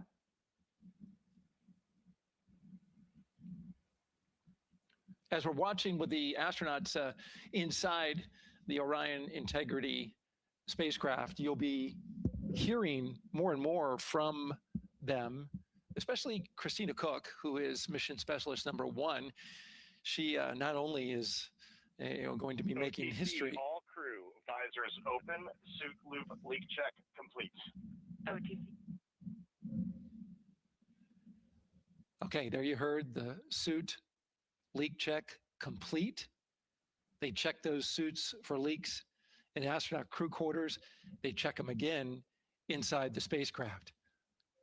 As you can see, the closeout crew, our astronaut support person moving around, turned off the camera. And so now we're looking from outside the Orion spacecraft, looking towards, oh no, let's see, get oriented here.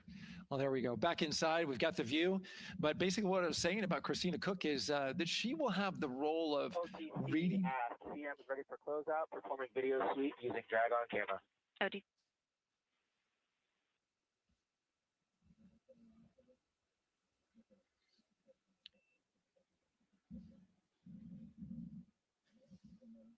She will have the role of reading out a pressure reading that tells the team that and CDR or NTD? Go ahead, NTD. Yeah, we're going to do another cleanup on those suit leak check messages that we got from since we're done with that now. Integrity copies. Yeah.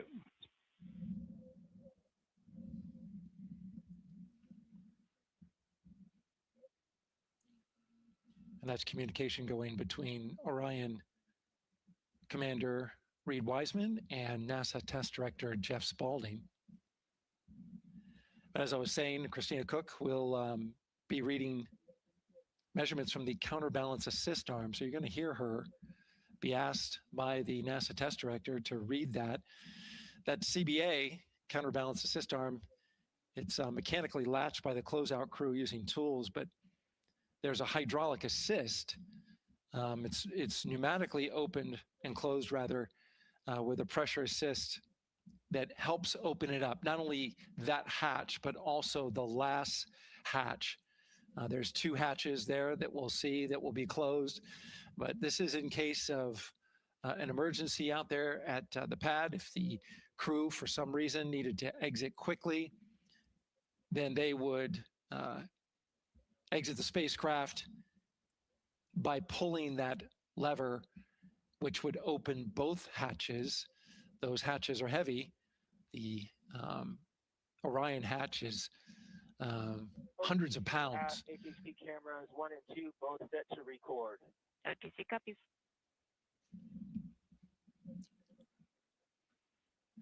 And just an update on the launch countdown, continuing to monitor the team's communications here in firing room 1. Everything going really smoothly so far. We don't have any significant open constraints to launch at this time, so we continue counting down. And for now, we'll send it back to the host desk with Megan and Nicole. Thank you so much, Daryl. And so we heard some of the communications over Orion to Earth 1, and it sounds like we are now moving into the hatch prep and closure phase. We will now start to see the closeout crew getting out of Orion soon so that they can start getting ready to, again, close up Orion, close the 2 hatches, and then get out of the pad. Yeah, the closeout team will take the hatch seals off and they'll inspect the seals, make sure everything's ready to go, and then do a few last minute configurations before they close that hatch. And then, like Daryl talked about, then Christina will have a role in looking at the CBA there. So yeah, you might have heard them say over the loops again that drag-on camera. So basically, it's a camera that they can move around, and you might have seen it in a couple of our shots already. But they will take that camera and literally go and inspect the seal that. There's 2 seals, actually, 2 seals that go around the entire area of the hatch just to make sure that everything looks good. And that camera feed is being directly shown to NASA teams who need to monitor that. Yeah, they want to make sure there's not a single hair or a piece of dust on those, make sure that there's no damage and everything's ready to go so that the seal, they will do a leak check on this hatch seal as well. Make sure it passes. Yeah, and we'll know they're doing that because we will actually see one of the closeout crew members with a hand pump, and they will pressurize, again, just the seals, and they have to see if it will hold pressure for just a minute.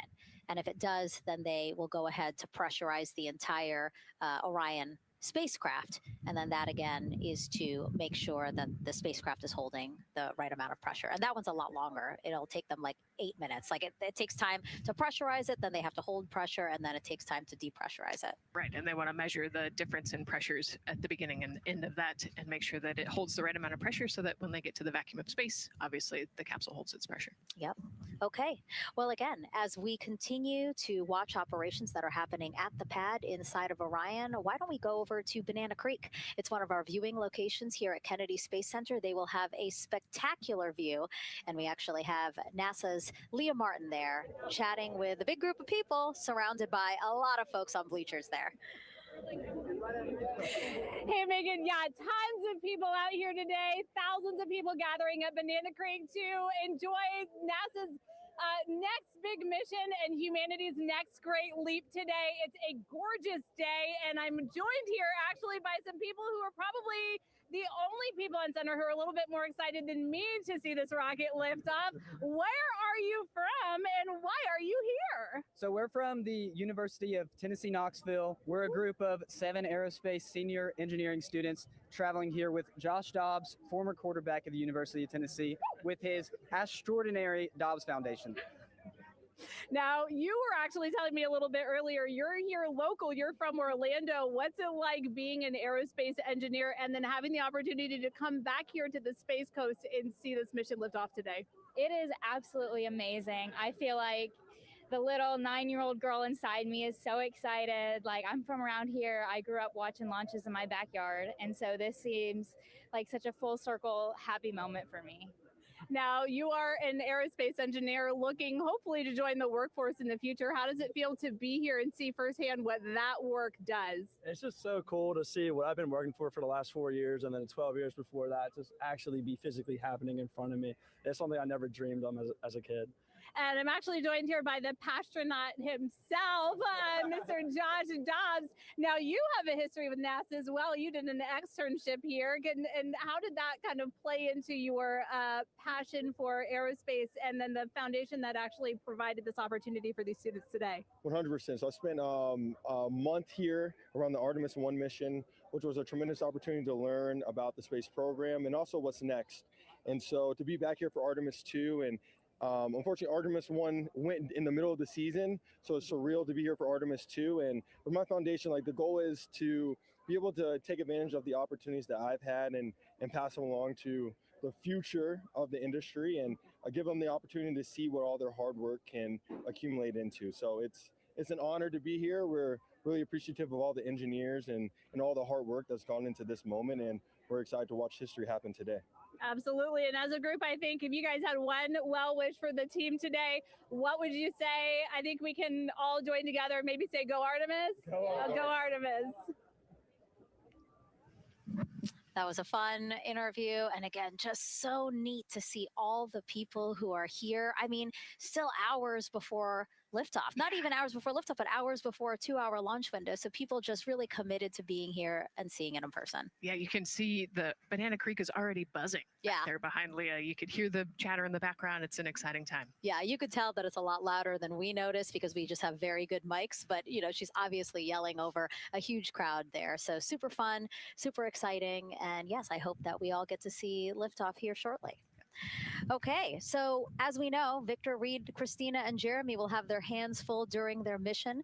So for some of their test flight objectives, let's go back to Megan Carter at the moon board. All right, as we have seen from those camera views, their capsule is very compact, obviously. So let me show you a few cool things about this piece. The Orion capsule is going to only be about 16.8 feet in diameter and a whopping 10.5 in height. Think of it about the same cubic feet as 2 minivans. So obviously every piece of that capsule has been planned with purpose.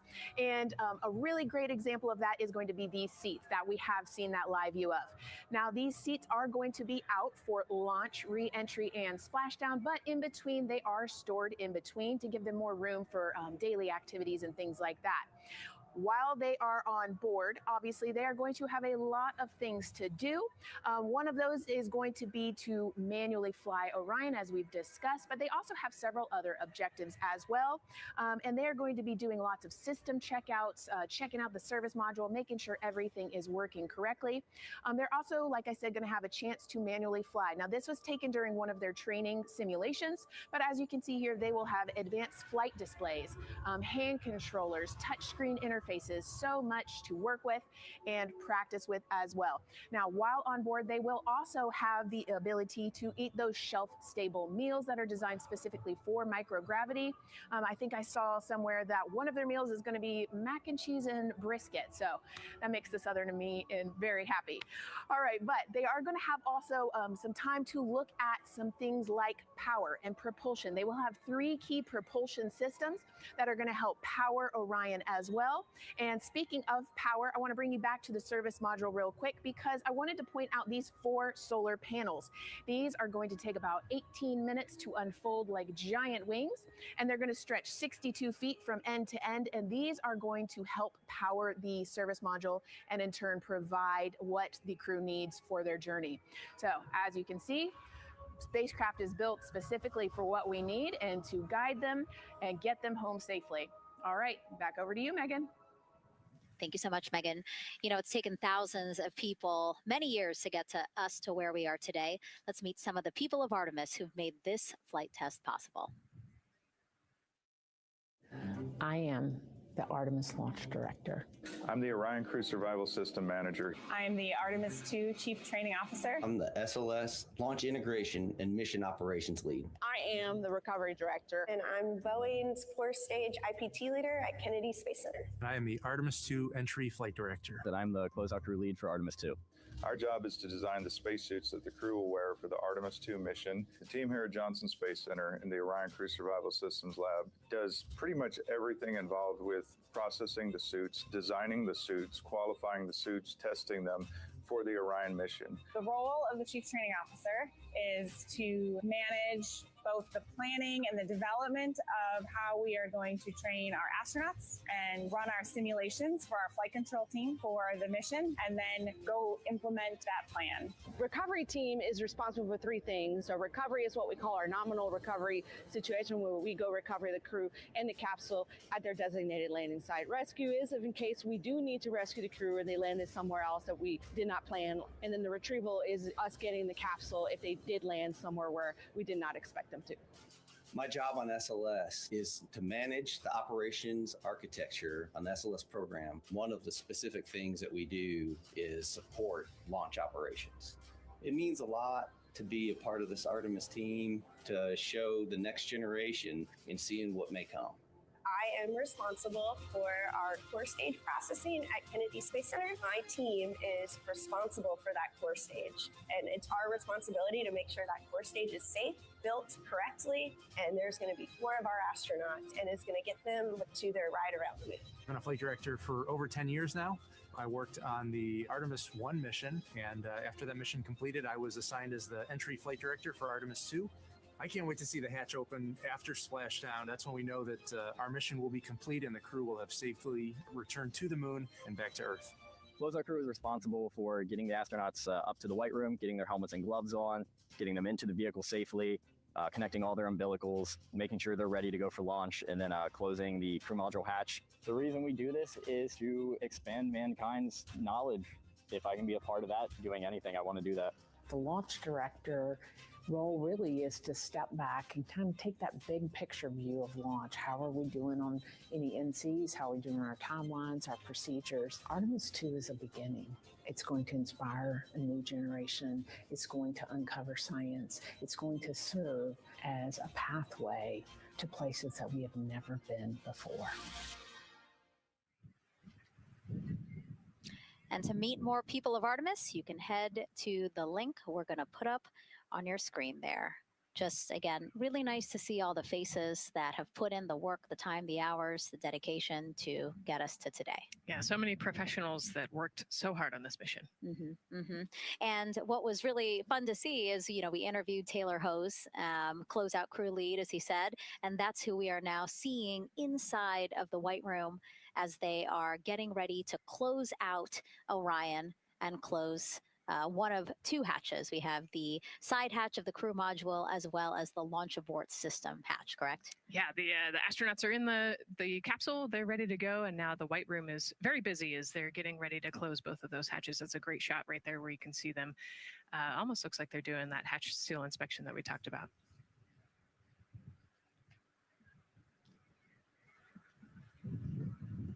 And so, Nicole, as we continue to see them get ready to close that smaller hatch, again, the crew module side hatch, let's take some questions now.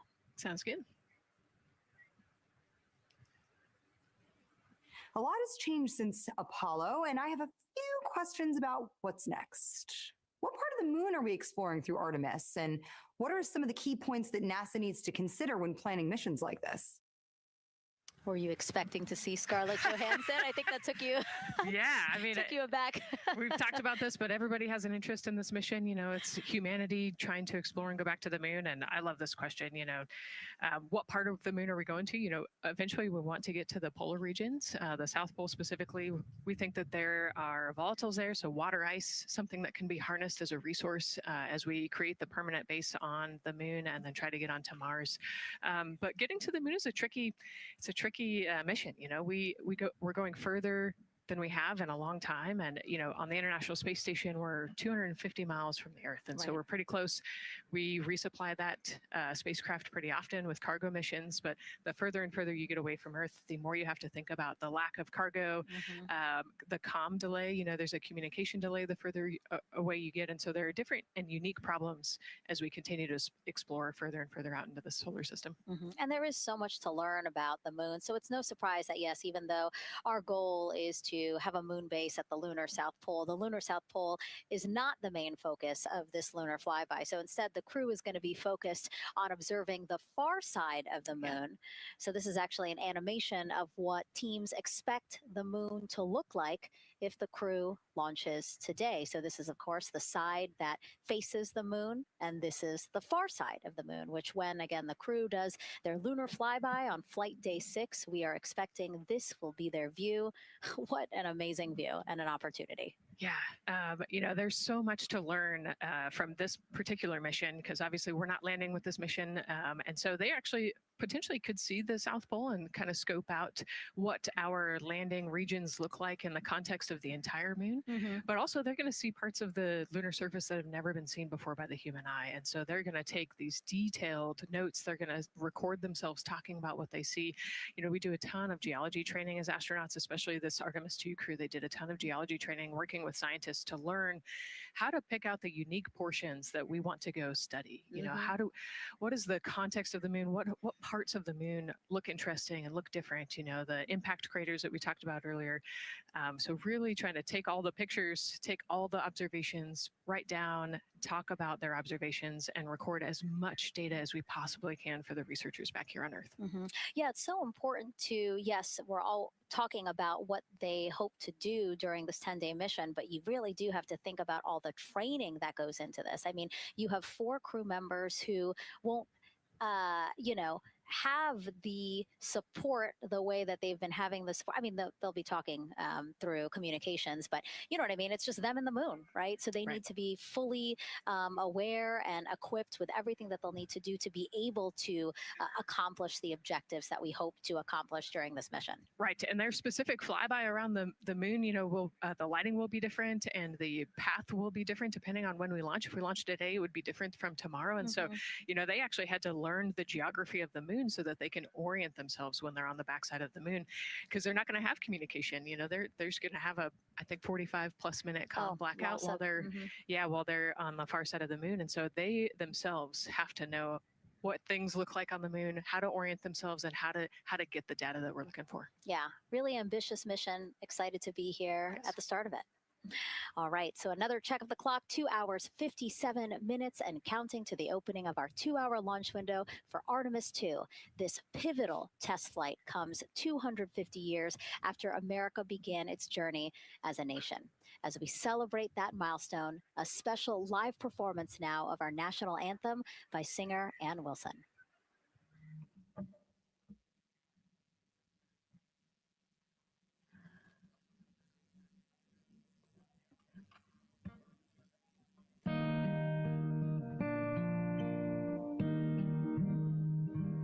Oh, say, can you see by the dawn's early light what so proudly we held at the twilight's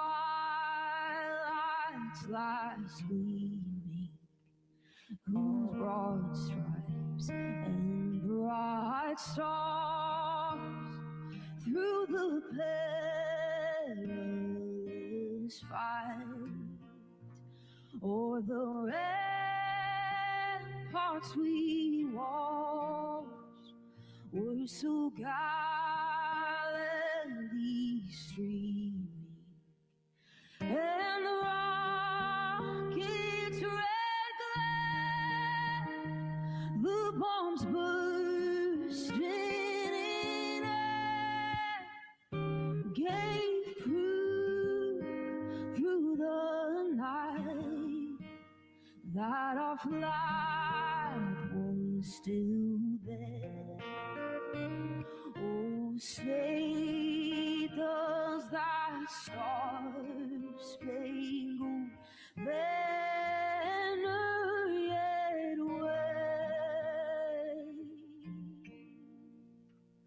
o'er the land of the free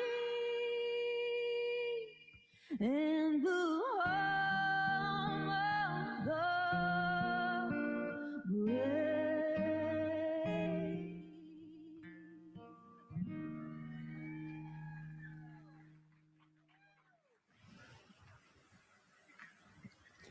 A beautiful rendition. Honestly, I'm a little emotional, a little speechless. Yeah, that was gorgeous. Yeah. I mean, again, we are a nation of explorers, a nation of curious minds.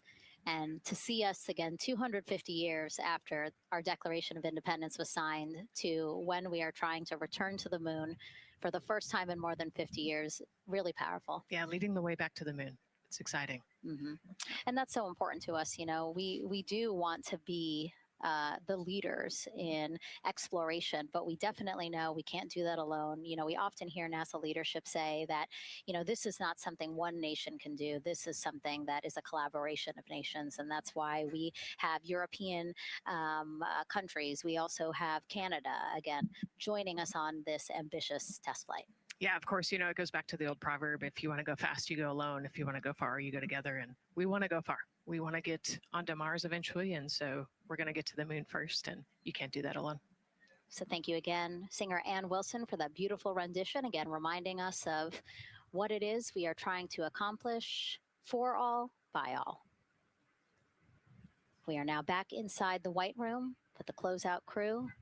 Again, backup astronaut Andre Douglas, number 2 there, just outside in the White Room, which is right outside Orion there, with the crew seated comfortably inside.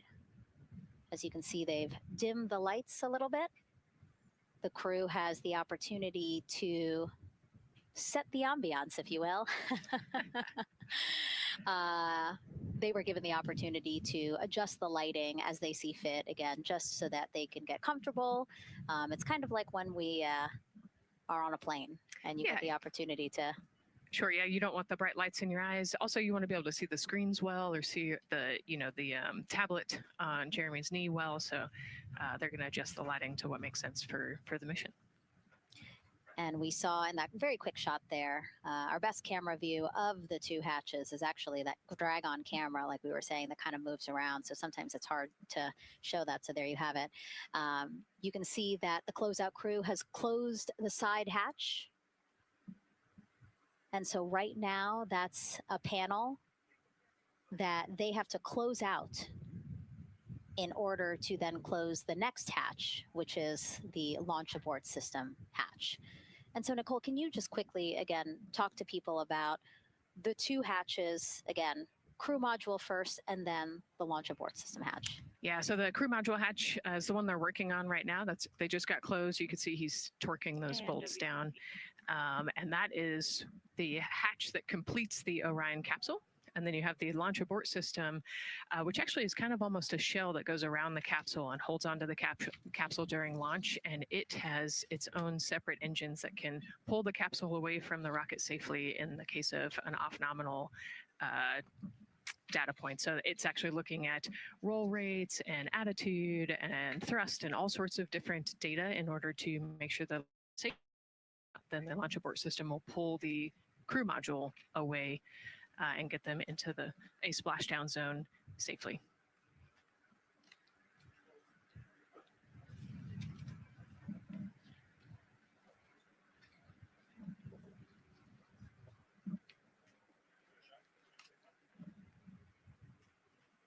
And as we wait for the crew to complete closing that side hatch of the crew module, let's head over back to Banana Creek, where we have Leah Martin standing by with the person who designed this mission's zero gravity indicator, named RISE.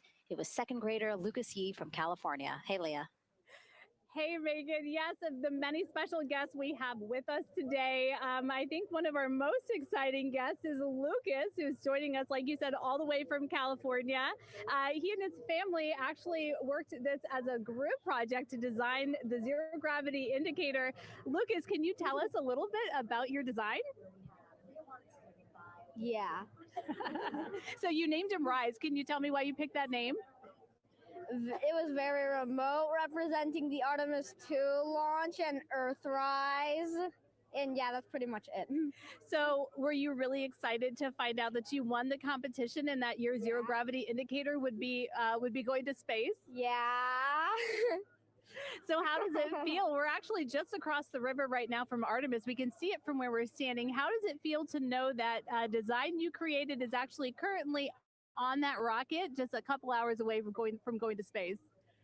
Really, really, really, really, really, really, really surprised and very happy. And very happy. Now, Mom, you were telling me on the way over here that it was kind of hitting you what was happening. Tell me a little bit about that. It's definitely very surreal to be here in person. It's definitely very surreal to be here in person. That Commander Weissman said that it's for all and by all. That we couldn't have said it better. We're just very grateful to be here. Super excited. And we're so excited to have you here too. Now, Oliver, this is your first launch too. Is that right? Yeah, that's right. And how does it feel to be here just a little bit away from watching the first group of astronauts in your lifetime on their way to the moon? It feels like very happy and surprised. So if you had one word of encouragement or something to say to the crew who's sitting on that rocket right now, what would you say?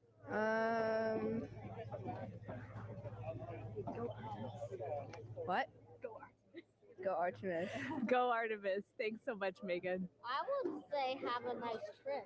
Yeah. You would say have a I did hear that answer. I would say have a nice trip. You know, Leah, that was a hard question. You know, it's really hard to come up with the spot what to say to the crew who's about to make history today. Yeah.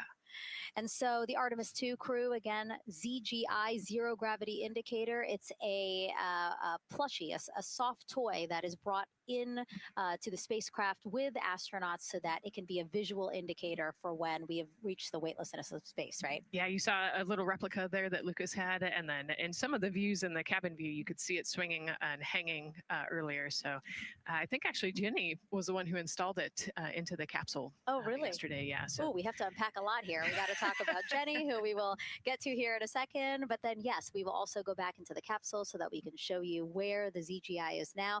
But the ZGI was chosen by the crew after a contest where the crew asked for submissions. They got submissions from around the world to, again, design their ZGI that is going with them to the moon. It's kind of like any other road trip. You need clothes, food, a map, your favorite toy. Really. Except this toy has a job to do up there because this is a zero gravity indicator. While not a scientific instrument, this safe and soft object tells the strapped-in astronauts that they've reached weightlessness. For Artemis 2, the crew wanted a one-of-a-kind ZGI, so we asked you to come up with it.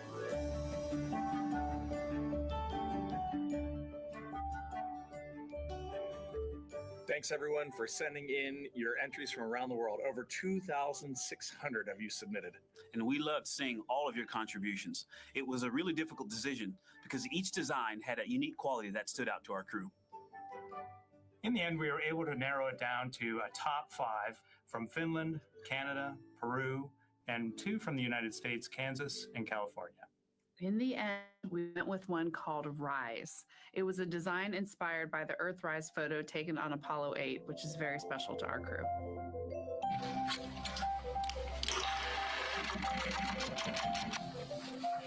With the winner chosen, next came the task of bringing it to life here in the Thermal Blanket Lab at NASA's Goddard Space Flight Center. This lab specializes in custom materials to protect sensitive spacecraft equipment and is perfect for creating a ZGI that meets the rigorous safety standards of NASA. Because you have to be concerned with whether the thread's going to outgas or if it will hold up, if it's flame retardant. This is the Rise ZGI doll. All I have left to do is to close the opening here and hand sew the hat on, make sure its stuffing is stuffed in there. And we have our pocket here for the SD card. And on that tiny SD card will be millions of names submitted to virtually join the crew aboard Orion.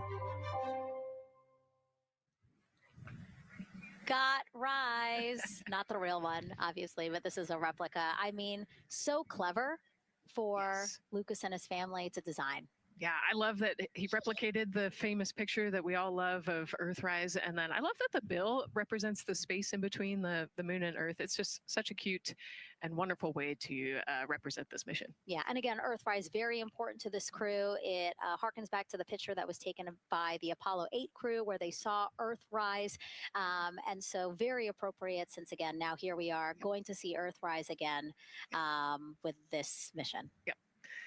So yeah, so this is little Rise here. And then you heard in that video that there is an SD card that is zipped inside with the real ZGI with the crew. So get this, more than 5 million people submitted their names as part of NASA's Send Your Name to Space campaign. And actually, Christina said that her niece and nephew's names are inside that SD card. How cool is that? Her nieces and nephews are going to go with her. Yeah. Love this. Love that people are engaging in such a cool way. And actually, if we take a look back inside of Orion, we can actually see the actual ZGI inside with the crew. As we said, the purpose of zero gravity indicator is to show when we've reached the weightlessness of space. Now, I know that it's probably dark in there because, as we said, the crew decided to just dim it a little bit for them. But here again, as we see Reed on your left, Victor on your right. Below Victor, or next to Victor, again, because they're on their back, it's a little weird. It's a little hard to explain their orientation. But between basically Victor and Christina is where Jenny Gibbons has placed the zero gravity indicator. And Jenny, who, again, Nicole just brought up, Jenny is one of the backup crew members. So we mentioned how Andre is the backup crew member for the NASA astronauts. Jenny is the backup crew member for Jeremy. Jenny, of our Canadian astronauts, and yeah, so she's been also helping with preparations for today and helping get the White Room ready, get the capsule ready, and she's actually going to be a Capcom for Artemis 2 as well. Yeah, she's from Calgary, Alberta, completed astronaut training in 2020.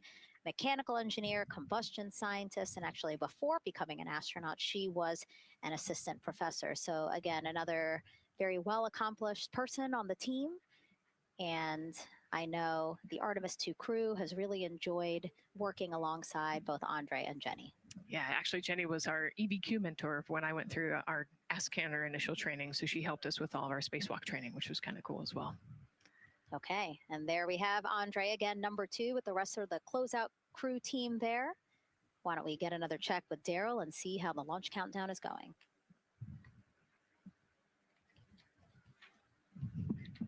Still going quite smoothly here from Firing Room 1 here at the Kennedy Space Center. Launch team working no major constraints to launch, which is great news. We did get an update on a weather balloon that the launch weather officer and his team released. This is an important weather balloon released right around the 3-hour mark. And what it told us is that winds are around 10 to 11 knots in the upper parts of the atmosphere. That's important information for the launch abort system. Should the astronauts need the LAS, this would, of course, pull the Orion spacecraft off the top of the rocket in case there were an emergency, and then take them offshore to a water landing in the Atlantic Ocean. And so the winds are pushing onshore. And because they're pushing onshore, the launch weather officer is keeping a close eye on the strength of those winds, because if the Orion were to come off the top, and it's powered by 3 rocket motors, which can propel it or pull it especially fast off the top of the rocket, it would go up into the air thousands of feet and then splash down in the water. And if you've got wind pushing against it, you don't want that spacecraft to come back and land on land. So they're watching that very closely because of the onshore flow. That onshore flow is also what's giving us a little weather action down to the south of us along what's called the beach line, 528. We got a whole lot of people out there. We're getting ready to watch the Artemis 2 historic launch. Well, they just got a good soaking. Line of rain showers, I should say, passed through that area and soaked the place.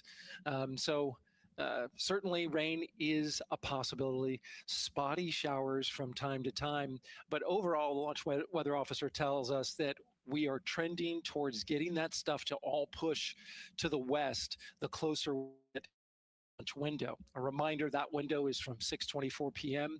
to 8:24 p.m. Eastern time. We don't have a specific T0 at this moment. There's a lot that needs to be calculated before we get there. We also need to get through the rest of the countdown on time. as of right now, we are right on time. The launch countdown is going exactly as planned. That's not something that we saw certainly in Artemis 1. There was a lot of flexing in the timeline during those 3 launch attempts back in 2022. But so far today, on our first launch attempt, we're really enjoying some really solid countdown work, some solid operations by the launch team so far. And to quote our friend Lucas, who created Earthrise, we all really like that. We'll send it back to the host desk. Thanks so much, Daryl. Yes, we really like that. And we really like Rise and Lucas. So thank you for that. That was really cute. Okay, so again, here we are in the big box here. We have our full view of the rocket looking glorious on there with, again, some clouds, but still weather is good for launch today. And then we have the closeout team continuing to do work in the White Room. We got confirmation that they have successfully completed pressurizing the counterbalance pressurization. Basically, as Daryl explained it before, the side hatch for the crew module is very heavy.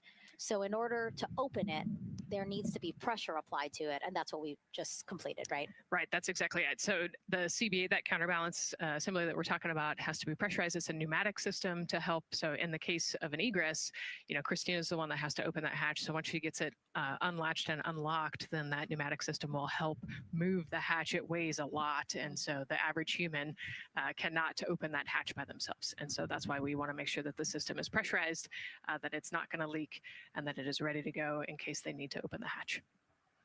So that is complete, and now what is happening are the seal leak checks.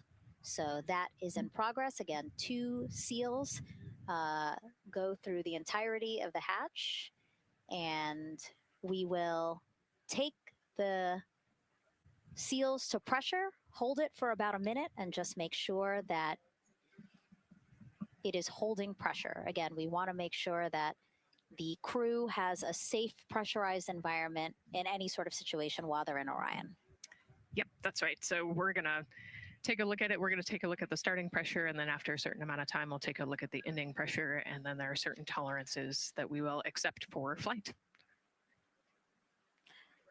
2 hours, 37 minutes and counting from the opening of our 2-hour launch window today at 6:24 p.m. Eastern Time. After liftoff, it takes less than 10 minutes to reach Earth's orbit. Let's learn more about today's ascent profile with Gary in Mission Control. Hey, Megan, we are monitoring here in Mission Control Houston. Flight controllers are looking at data from integrity in the Space Launch System during the countdown. We're looking at some of the events happening in the White Room now and just making sure that all criteria is met to commit to launch and ascent today. It's the team you see in this room that would be looking after ascent, which is a very dynamic phase of flight. And after solid rocket booster ignition of the Space Launch System, it's this team that takes over control of the mission. There are voices you'll hear upon ascent, calls being relayed between Stan Love, the Capcom you see here in this shot in Mission Control Houston, that's the voice from this room, and the Artemis 2 crew on a communications channel aptly named Orion to Earth. Here are the calls you may hear during this part of the mission. Capcom Stan Love, his first call after responding to the crew's successful roll pitch maneuver at 30 seconds is AMT high. This notes that should we lose just one of the main engines, an alternate mission in low Earth orbit can still be achieved. At 1 minute 25 seconds, you'll hear max Q on PDL. This notes that reaching the moment of maximum dynamic pressure on the spacecraft. This event happens to be in line with a communication switch to another ground station, the Ponce de Leon Inlet Tracking Annex, located about 35 miles north of Kennedy. At 2 minutes 45 seconds, you'll hear SM primed upper stage RCS ready. This means that the European Service Module propulsion system that's prepared for the next phase of aborts after the launch abort system jettisons, and the reaction control thrusters on the inner rim cryogenic propulsion stage that enable pointing and maneuvering are ready. At 3 minutes 50 seconds, you'll hear voice check on TDRS at the Kármán line. At this point, the launch abort system has jettisoned and revealed the Orion capsule underneath. This check verifies that the now exposed Orion antennas have a good signal. Over the tracking and data relay tracking and data relay satellites, rather, which is part of a geosynchronous satellite network and the same assets that are used aboard the International Space Station. This communication switch happens to be at the Kármán line, a widely recognized boundary about 62 miles, statute miles, or 100 kilometers above the Earth's surface, where the air is too thin for conventional aircraft to fly and marks the point where our astronauts leave Earth and enter space. At 5 minutes 16 seconds, you'll hear the call 3-engine press. This notes that if one of the 4 main engines on the SLS core stage were to fail, 3 engines can carry the crew to a nominal main engine cutoff and proceed with the expected mission timeline. This is an important call that gives more assurance of continuing today's moon mission. At 7 minutes, you'll hear expect nominal shutdown. You'll hear this call should the main engine performance be as expected up to this point. Shutdown plans can vary and may impact G-forces experienced by the crew or future burn plans, but a nominal shutdown is more indicative of continuing the mission on the expected timeline. At 7 minutes 30 seconds, you'll hear AOA open. This notes crossing into a new abort profile. At this point, an abort would use Orion engines to escape the core stage, and the altitude and velocity are enough to make it 1 lap around the Earth and aim for a splashdown in the Pacific Ocean instead of the Atlantic. And then, of course, shortly after 8 minutes, you'll hear nominal MECO. You won't hear MECO right away. Teams here wait until the core stage has separated and the trajectory is confirmed as expected before that call to the crew. Now, this ascent profile is approximate, as there may be calls that move a few seconds depending on the trajectory, and of course, these are the calls and times for a nominal trajectory. Teams in this room have been training extensively to prepare for any and all scenarios, and they are confident and ready to take this crew into space today.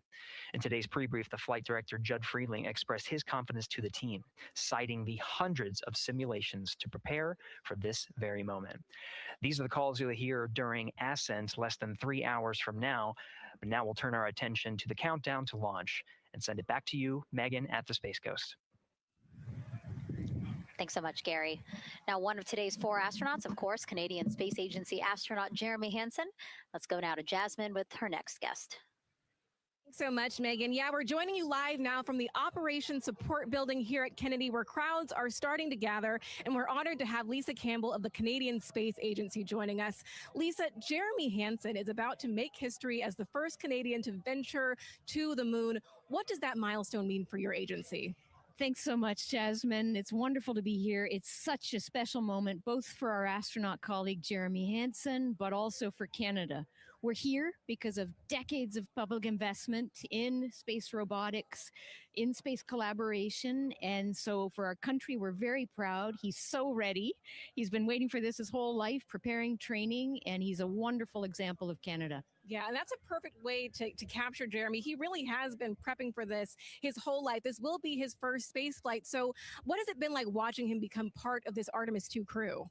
Well, as I mentioned to you, I've known Jeremy since 2020, and he's a colonel, a fighter pilot, a father, and he really is a very dedicated, passionate human being. So both for him to realize this goal of being an astronaut and flying, he also is hopeful that witnessing that will raise awareness about the value of a space program, of the benefits here on Earth, of exploring the universe and our place in it.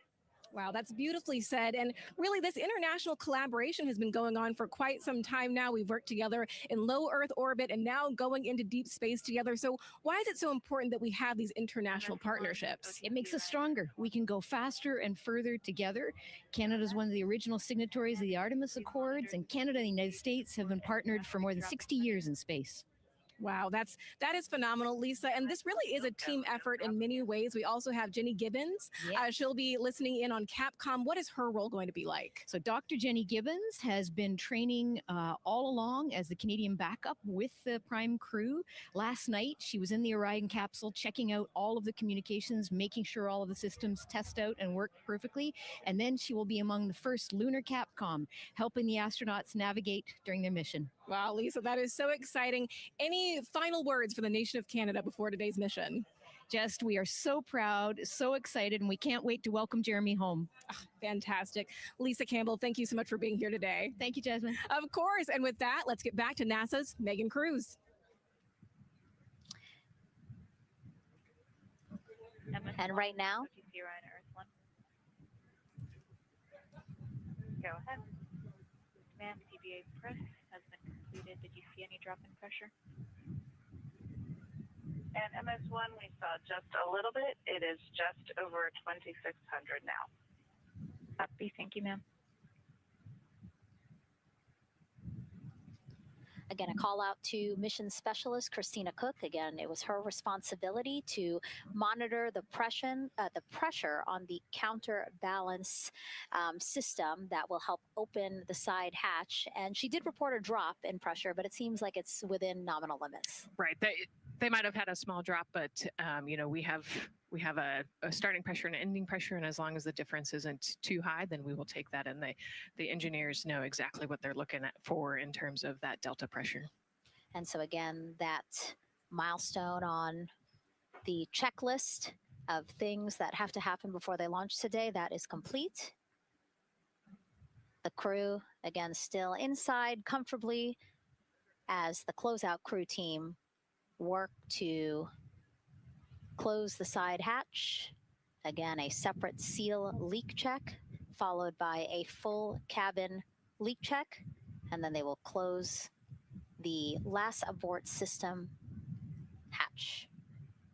Lots to do still in the White Room and marching down the countdown timeline well. And so Bill, again, number 3 there, he is holding a silver flex hose.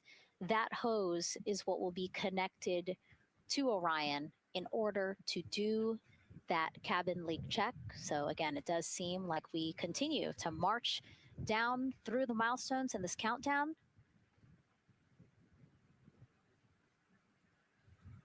Hopefully lifting off today within our 2-hour launch window that opens at 6:24 p.m. Now, right now, people inside the Kennedy Space Center Visitors Complex are learning about this mission. There are great exhibits there about the rocket and Orion, and of course, our Megan Carter with the moon board. All right, Megan and Nicole, yeah, you mentioned that checklist before launch. That checklist is going to continue during the mission, as well as there are several vital objectives that we are hoping to accomplish with this mission. So we've talked about the rocket. We've talked a little bit about Orion. Obviously, during Artemis 1, we had that test flight, and there were no humans on board. That is our one big difference for this one, and we are going to have that crew this time. So what are they going to be up to during this mission? Let me tell you just a little bit. Now, for Artemis 1, like I mentioned, we were really focused on the SLS, making sure it had the power and capabilities that we needed. We were also checking out the Orion spacecraft in deep space environments, making sure that it was good to go. Now, for Artemis 2, we are going to be taking the testing for Orion to the next level by adding that human component. So those test objectives are going to start even before launch. Like you mentioned, they are out there making their way through that checklist. But these objectives are going to start now, and that includes safety. So one really great example of safety is going to be something called the egress baskets. They're out there in the spacecraft, obviously, and should a situation happen to come up, they are going to have something called the egress baskets they can get in, and those are going to zip line them essentially down to the ground within seconds to safety. Another great example of those safety procedures are going to be the LAS, or the launch abort system that I mentioned earlier. Just a reminder, that's the one that can pull the crew and capsule away from any danger within a few minutes of into the launch. Now, those are just a couple quick examples, but our recovery teams have been training extensively, quite a lot, to make sure that they are ready and prepared for any challenging situation that could possibly arise. All right. Several other objectives that we are going to be looking at are also going to be communication checkouts. That is going to be vital. I know we talked a little bit earlier about all the maneuvering that they're going to be able to do, but we want to make sure that they have full communication ability from space to ground so that we can fully support them here. We are also going to be checking out those life support systems. Obviously, we've talked a lot about the service module and what it is going to do for the crew, but we want to make sure that those life support systems are fully functioning, obviously, before we send them farther into deep space. That's going to be critical for them. So on top of being able to maneuver the spacecraft and check everything out, we are also going to be making sure that everything is fully functioning. So As you can see, big part of this mission is to make sure that the spacecraft, the hardware, and all the operations are working and that the data is going to make sense. And speaking of recovery, we are also going to have the opportunity at splashdown to recover that launch or that flight data, and we're going to be able to take that back, analyze it, and make sure there are if there are any enhancements we need or changes we need to make before our next missions, we'll be able to do so. So they're going to still lots to do. They're going to stay very busy, obviously. And with that, I will turn it back over to you, Megan. 2 hours, 25 minutes and counting, and the crowd, check it out, continues to grow at our Banana Creek viewing location. They will have a great view of launch, and we will go back now to Leah Martin, who's standing with her next guests.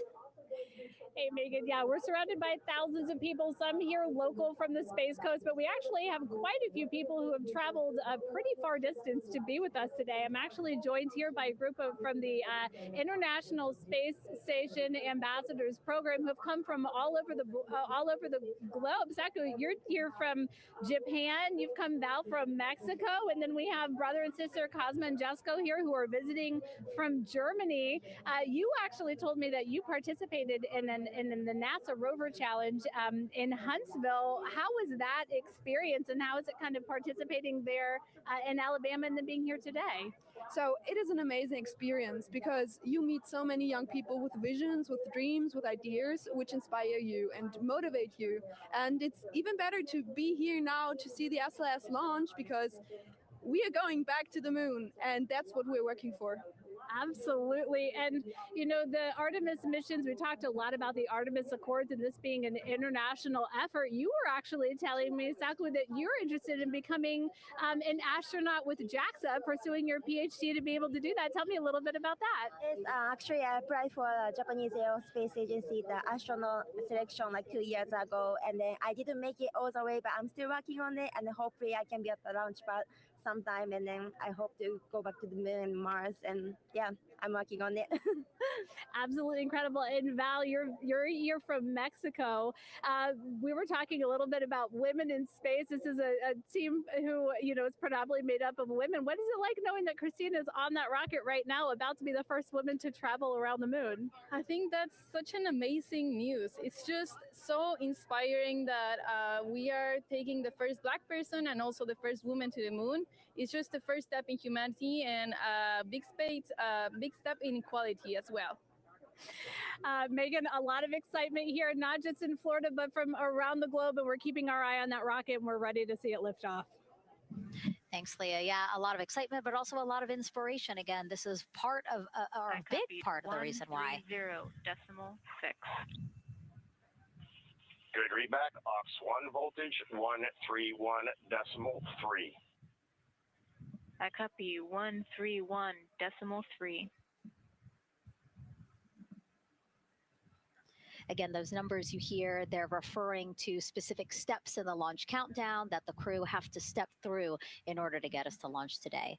And so we were saying, yes, inspiration, a big part of why NASA does what it does. We want to go together, and we want to explore together to learn more about ourselves and here on Earth. Yeah, humans, I think, naturally want to explore. And so going together, like Lisa said earlier, we're going to go farther and faster than we possibly can alone. And, you know, what a way to celebrate that today. Yeah. Going back to the moon in the first time in over half a century. And we have that great shot there in our small box of the rocket on the pad. And at the very top there, our Artemis 2 crew.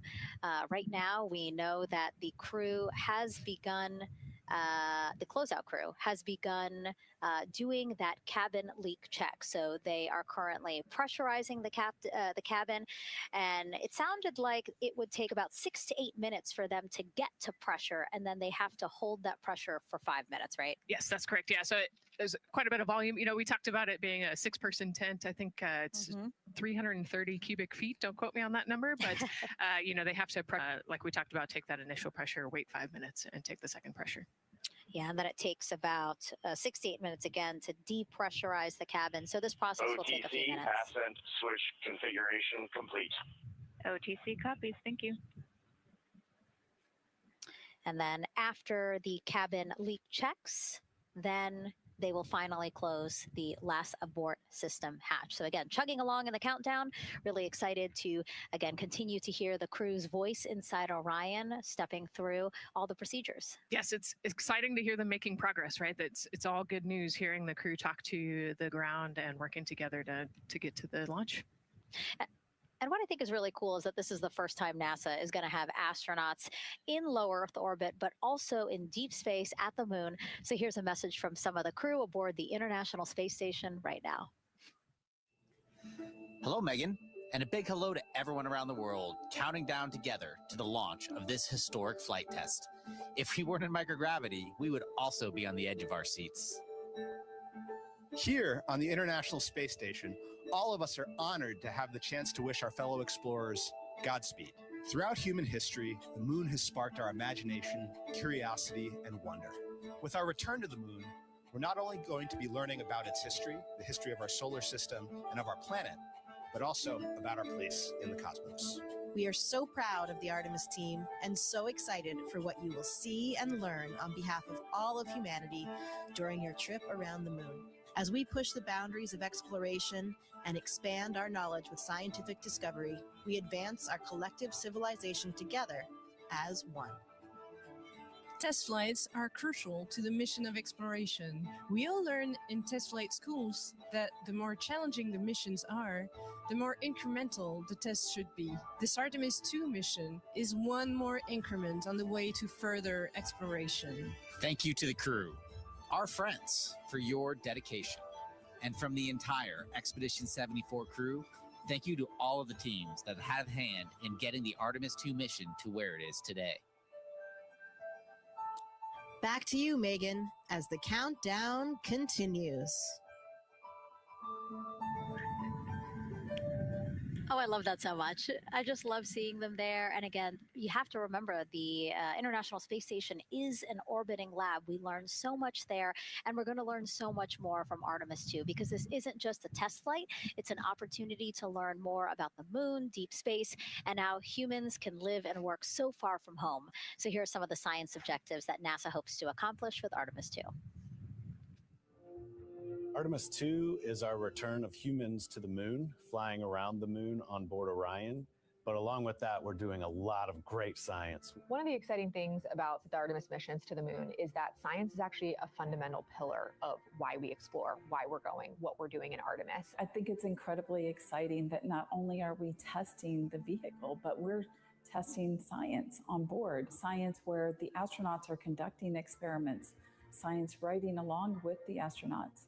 We have astronauts looking outside the window and really observing the lunar surface. It will help us understand the deep space environment. It will help us understand how that environment affects our astronauts, our systems, and life in general. So deep space is a challenge for us because you have to leave Earth's protective magnetic field. Here in low Earth orbit, the crew members are protected from some of the harmful radiation. Going to the moon, they'll no longer be protected, so they'll have a higher radiation exposure. Much like Artemis 1, we have so many radiation sensors and detectors that are inside the capsule so that we can fully understand and appreciate the radiation environment for protecting our astronauts. In my hand here, I'm holding a tissue chip model. This is the exact design that's going to be flying alongside the astronauts. We'll be collecting samples from each of the crew members, and we can make these organ chips out of the astronauts themselves. So every crew member will have their own avatar on board, and then upon return, we can evaluate that deep space radiation environment and what that compares to the astronaut themselves. Not only are they going to help change the course of medicine for the astronauts, but revolutionizing that on Earth as well. We're looking at sleep, we're looking at team dynamics, we're looking at how you interact with the environment. We're also looking at the immune system. So what are the biomarkers? We're using saliva as a method to study hormones and different things in your body that may change during a mission like this. And then finally, how do we function after microgravity, being close to the moon, then returning to Earth? Which will ultimately help us achieve our goal of getting humans to Mars. And then on top of that, we have an opportunity to look at the moon from deep space on the far side for the first time in over 50 years. Having human eyeballs and brains back around the moon is going to unlock a new generation of lunar science discovery. The human eyeball is capable of taking in so much data in just a split second. They'll be able to tackle impact history, volcanic history. They'll be able to look at how the albedo, or kind of the shade and hue of the moon and the color of the moon, can tell us something about how that terrain evolved over time. We're integrating science in ways that have never been integrated into human exploration before. We have a front room mission control flight controller position called the science officer. We have a brand new science back room where it's basically our brain trust of lunar scientists and geologists supporting the crews of the future. And Artemis 2 will allow us to really test how this works so that future missions are really set up for success. We'll also be deploying some CubeSats. They're small shoebox-sized spacecraft of their own. They're each provided by another country, one of our partners. As they conduct their research, they'll complement what we are doing at the moon with Orion. It is so incredibly exciting to be a part of this mission. It has been, really one of the privileges of a lifetime. I can see the work I'm doing benefit crew members right now and benefit the crew members in the future. So it's incredibly exciting and it's very rewarding. As this rocket launches humanity off of the Earth, we'll be setting the stage through our science to prepare humanity to leave Earth and explore the solar system. And what we learn during this and future Artemis missions to the moon will eventually get us to Mars. Here's Jasmine Hopkins again, now with Nikki Fox, Associate Administrator of NASA's Science Mission Directorate. Thanks so much, Megan. Yes, we're back on the balcony now, joined by Dr. Nikki Fox. Nikki, in this nearly 10-day mission, we are covering a lot of science from CubeSats to tissue chips. What are you most looking forward to learning? Oh my goodness. I think for me, the most exciting thing is actually being able to interact with the crew while they are flying, doing this historic journey on the far side of the moon. They are going to be seeing pieces of the moon that no human eyes have seen before, which is really spectacular. It's going to be an interesting trajectory. Some of it is in darkness. Then at the terminator, so in darkness, they'll be able to look for like impact flashes and things when micrometeorites pummel that poor moon. And then at the terminator, they can see shadows and interesting things, which kind of gives you depth perception. And then, of course, in the sunlit, picking out everyone's favorite craters. Also, if we launch today or tomorrow, they will see a total solar eclipse from the Orion capsule. How cool is that? That is very cool. We are thrilled for this Artemis 2 crew to be able to see the moon in a way that we've never seen before. What is so unique about that far side? Why are we going there? I mean, honestly, it's just, it is unique. It's very different to the near side of the moon. The actual sort of terrain, the morphology, it's very, very different. And so it will be very exciting to see that as we're going past that. Absolutely. And Nikki, we are performing a lot of science at the moon this year, actually, not just Artemis 2. Can you speak to the commercial lunar landers we're planning to send? Yes, we are very, very proud of our commercial partners as they take our payloads for us to the lunar surface. And very excited. Next one up is Blue Origin's Blue Moon Mark 1 going. It's got some science on it. It's got the scalps that went on the Blue Ghost. So we'll be able to sort of look at that plume as it's coming down onto the lunar surface. And then also the laser retroreflector that will be the array that's up there too. So even on that first test flight, packing it with science as much as we can. Wow, Nikki, so much science. It's hard to keep track of everything. But the unique thing about Artemis 2 is we're sending crew. Can you speak to the importance of the human element of science? Absolutely. I mean, we can program, like we do with our beautiful rovers on Mars, we can program them to do certain things, and it's what we think we need them to do. When you have an astronaut up there, they can make that sort of like really unique split-second decision. The thing I'm most looking forward to is when they think they're going to be looking here, is hearing one of them say, "Oh my goodness, look over there." And I think that's just incredible about how we do that. Also flying our tissue chips with the astronauts, our Avatar experiment. Here we go, Avatar. Oh, wow, look at that. And that's got the tissue chips samples matched to the crew. Mm-hmm. So we'll be able to monitor the effects of microgravity and radiation on that human tissue as we prepare for more and more missions to the moon for longer and longer durations, right, and then off to Mars. Wow, Nikki, so much science ahead of us. But first, we have to launch. Thank you so much for being here today. Thank you so much. Go Artemis. Of course, go Artemis. And with that, let's turn it back over to the countdown with NASA's Megan Cruz. Nikki is so fun. She has so much energy and so much passion about the science. And again, yeah, it's just so important to remember that so much science is happening with this mission. It's not just to test out the hardware and the life support systems. Yeah, you saw the science video, and then we talked to Nick. Man, there's so much going on, right? We talked a little bit about the lunar observations that we're going to do. And then, she talked about, made a really great point about, the human eye can pick things out that, that a camera or a robot can't necessarily pick out. And so that's why we're sending humans, but also we're not just doing the lunar observations. The Avatar, like that's a really cool experiment. They took blood samples from the crew and then they use those stem cells to make bone marrow and create those little Avatar chips, which is like, feels like scientific, sci-fi movie stuff. But, we're going to look at radiation. We're going to look at all sorts of different scientific experiments. We got the little CubeSats. We're going to go look at space weather. Lots going on. Yeah, even collecting some of the astronauts' saliva, you can learn a lot about the body through the saliva. So just really a lot in a small amount of time in a small capsule. Yeah, scientific discovery. That's why we go back to the moon. Yeah. And so again, her energy just so oh my God, I can't find the words. So wonderful. Awesome. Yeah. I don't know why I couldn't find the word. So anyway, yeah, just really, again, thank you, Dr. Nikki Fox and Jasmine. And so Nicole, what about answering more questions? Let's do it. Okay, great. First one, what was the word I was trying to get at? No, I'm kidding. Let's have the first question up on the screen now.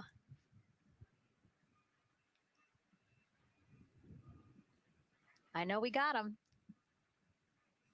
I see him being asked. And CDR OTC or Earth 1. Go. For your awareness, scrubber cycling is about to be restarted. Integrity copies.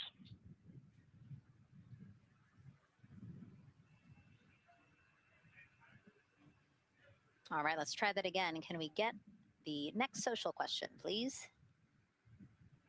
What are the G-forces experienced by the Artemis astronauts during launch and reentry? Ooh, these are actually pretty similar to, a Dragon launch or a shuttle launch. We have to accelerate to get out of the Earth's atmosphere. And then, we talked about the secondary burns that they will do to get away from Earth. But, for me personally, it kind of felt like we got slingshotted off the Earth is how I like to describe it. So, you get set back in your seat and the G forces are into your chest. CDR OTC or Earth 1. Go ahead. When leak check complete, the cabin is going to be vented to flight pressure momentarily. Integrity copies. That's fantastic news. Yeah. Again, so the spacecraft is holding pressure as expected. And so now they will depressurize it, which will take about 6 to 8 minutes.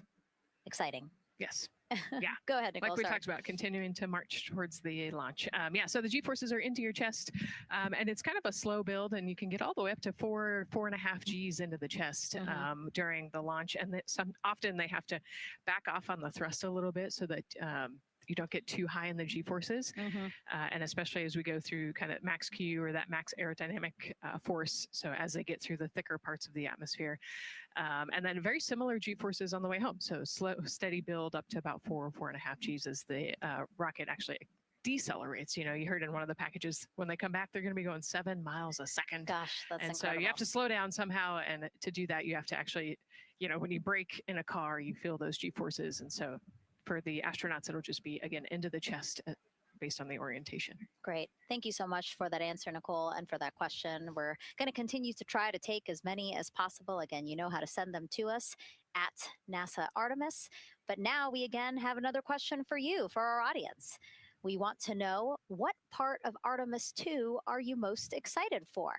Liftoff, Earth views from Orion, lunar flyby, or splashdown? Tell us again on NASA's Instagram or Twitch accounts, and we'll share your answers a little later in the broadcast. That's a tough one. I don't know what my answer would be. I know. I don't know either. I'm excited for it all, but that's a cop-out. All right. Now let's head back over to Banana Creek. Again, the crowds there, really excited. People coming from all over the country, from around the world. Why don't we get another check with Leah Martin to see who she's caught up with now?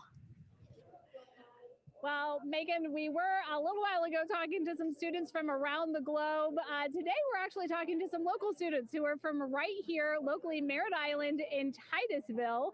We talk a lot about the Artemis generation and about the students who are going to become the next generation of dreamers, of engineers, of scientists and technologists. And I'm actually standing with a group of those students here today. Our local high school is actually implemented a really neat new program in the spirit of being able to create these pipelines for employment and engagement. Can you tell me a little bit about what Merritt Island High School is doing? Sure. Well, this is a new program, first of its kind here at Florida. And basically what we're studying is astronautics and aviation, kind of blended the two together. We have flight simulators in our lab, but students are also learning about engineering, aerospace engineering, and we're trying to make all kinds of pathways available for them, trying to give them opportunities to see which pathway they might want to be interested in. So yeah, it's just a great opportunity for them to learn about space. We just finished doing a whole model rocket build where the students took CAD software, developed their own rockets, put them together and launched them right from our school. So it's very exciting. Incredible. And then another local high school, Titusville, you guys also have a similar but slightly different program. Yes, we do space mechatronics with advanced manufacturing, preparing students to build and manufacture things to automate, do automation to build things on Mars and things like that are locally too. Now, you told me that you're actually trying to figure out a little bit what you want to do when you're done your freshman in high school. What things are you learning in your class here that are really kind of tweaking your interest in the aeronautics field? So we're building a lot of things with like metal and how we're supposed to do it on the rockets. We're also doing computer programming, which would help with NASA and like programming and coding. Absolutely. And you were actually telling me that I think were telling me that you're interested in becoming a pilot. We talked a little bit about the pilot who is on board the rocket right now. How is this program preparing you for your future? I mean, it's teaching me everything that I know about aviation, and it's really inspiring that I get to learn it in a classroom, like locally as well. It's amazing. I love it. And then you were also telling me you're taking this class. What's the most interesting thing you've learned? I really like the whole design part of it, like actually like engineering, like because I want to be an engineer. Engineering the products we use when we build stuff. That's definitely my favorite part, learning how to use those kind of softwares. Absolutely. Well, Megan, when they're seasoned NASA employees, you'll be able to say that you saw them here first when they were still in high school. Back to you at the desk. I can also say that they have fans. Nicole Ayers here. As soon as that girl said that she wants to be a pilot, Nicole went, yeah, why is that something that's so thrilling for you to hear? I mean, I love when kids in high school have goals and they set their goals high and they want to go do something. You know, the kid who wanted to be an engineer or a pilot, like I love that. You know, find something that you're passionate about, go work hard at it, and go get good at it. Yeah, and speaking of passion, I mean, we definitely have a whole bunch of people here passionate about what NASA is doing here. Again, the lawn behind us just filled with media from around the world, making sure that they can help tell our story to everyone who is interested in hearing it. So back here in Florida, of course, we have NASA leadership also keeping a close eye on launch operations. Let's go now to Jasmine Hopkins, who is standing by with Lori Glaze, Acting Associate Administrator of NASA's Exploration Systems Development. Thanks so much, Megan. Yeah, we're honored to welcome Dr. Lori Glaze to the balcony now. Lori, this is our very first time having crew on an Artemis mission. How does that feel, and how does that change our overall approach to the mission? It's a really good question. And it really came home today when we were watching the crew walk out, and then we saw them get into their van and go out to the pad. And we've been watching them getting into the crew module. And so we've really put an enormous amount of rigor into assuring the safety of our crew.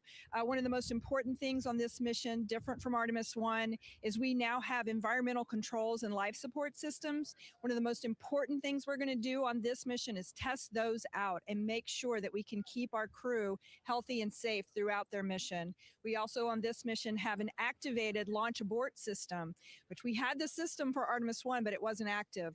But we definitely had that active on this mission. We want the ability, again, if something goes wrong, to be able to have that ability to abort and get them back to the ground again, safe.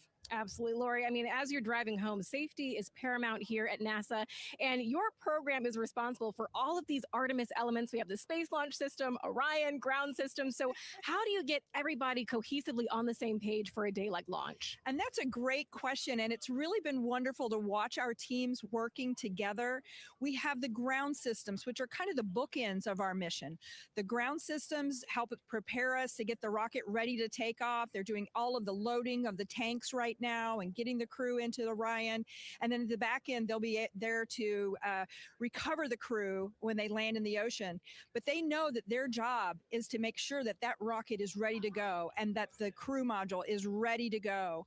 And then the rocket itself, the space launch systems, they know that their job is to deliver the crew module to the right point in space so that they can conduct their mission. And then again, they have to make sure that everything is ready, that they set them on the trajectory that is going to bring them around the moon and set them up to land in the right place in the Pacific Ocean. And that's their job. And they know how important that is. And they have to work closely with Orion, which again, they also have to work with all the other teams to make sure that everything's working together. And then on top of that, our flight operations teams, all the people on the ground, they're all working together. They know this mission doesn't work unless every single part of the mission works. Right. Lori, there are so many things that have to work together today. We can't wait to see what happens next. Thank you so much for being here. It's my pleasure. Thank you. Of course. And with that, let's take it back to the countdown with NASA's Megan Cruz. Yeah, and speaking of the countdown, 1 hour, 59 minutes and counting until the opening of our 2-hour launch window at 6:24 p.m. Eastern Time. This is a shot of Jetty Park. It's a nearby popular viewing location of rocket launches, and it is so great to see how many people are here. I mean, this is a Wednesday. Like, people had to take time off of school and off of work, but it's something that they felt like they wanted to do, to be here. Yeah, I think just based on the chatter on the airplane ride yesterday, half of my airplane ride oh no here way was, really they were coming to see the launch. Everybody's excited and traveling from all over the world to come see this launch.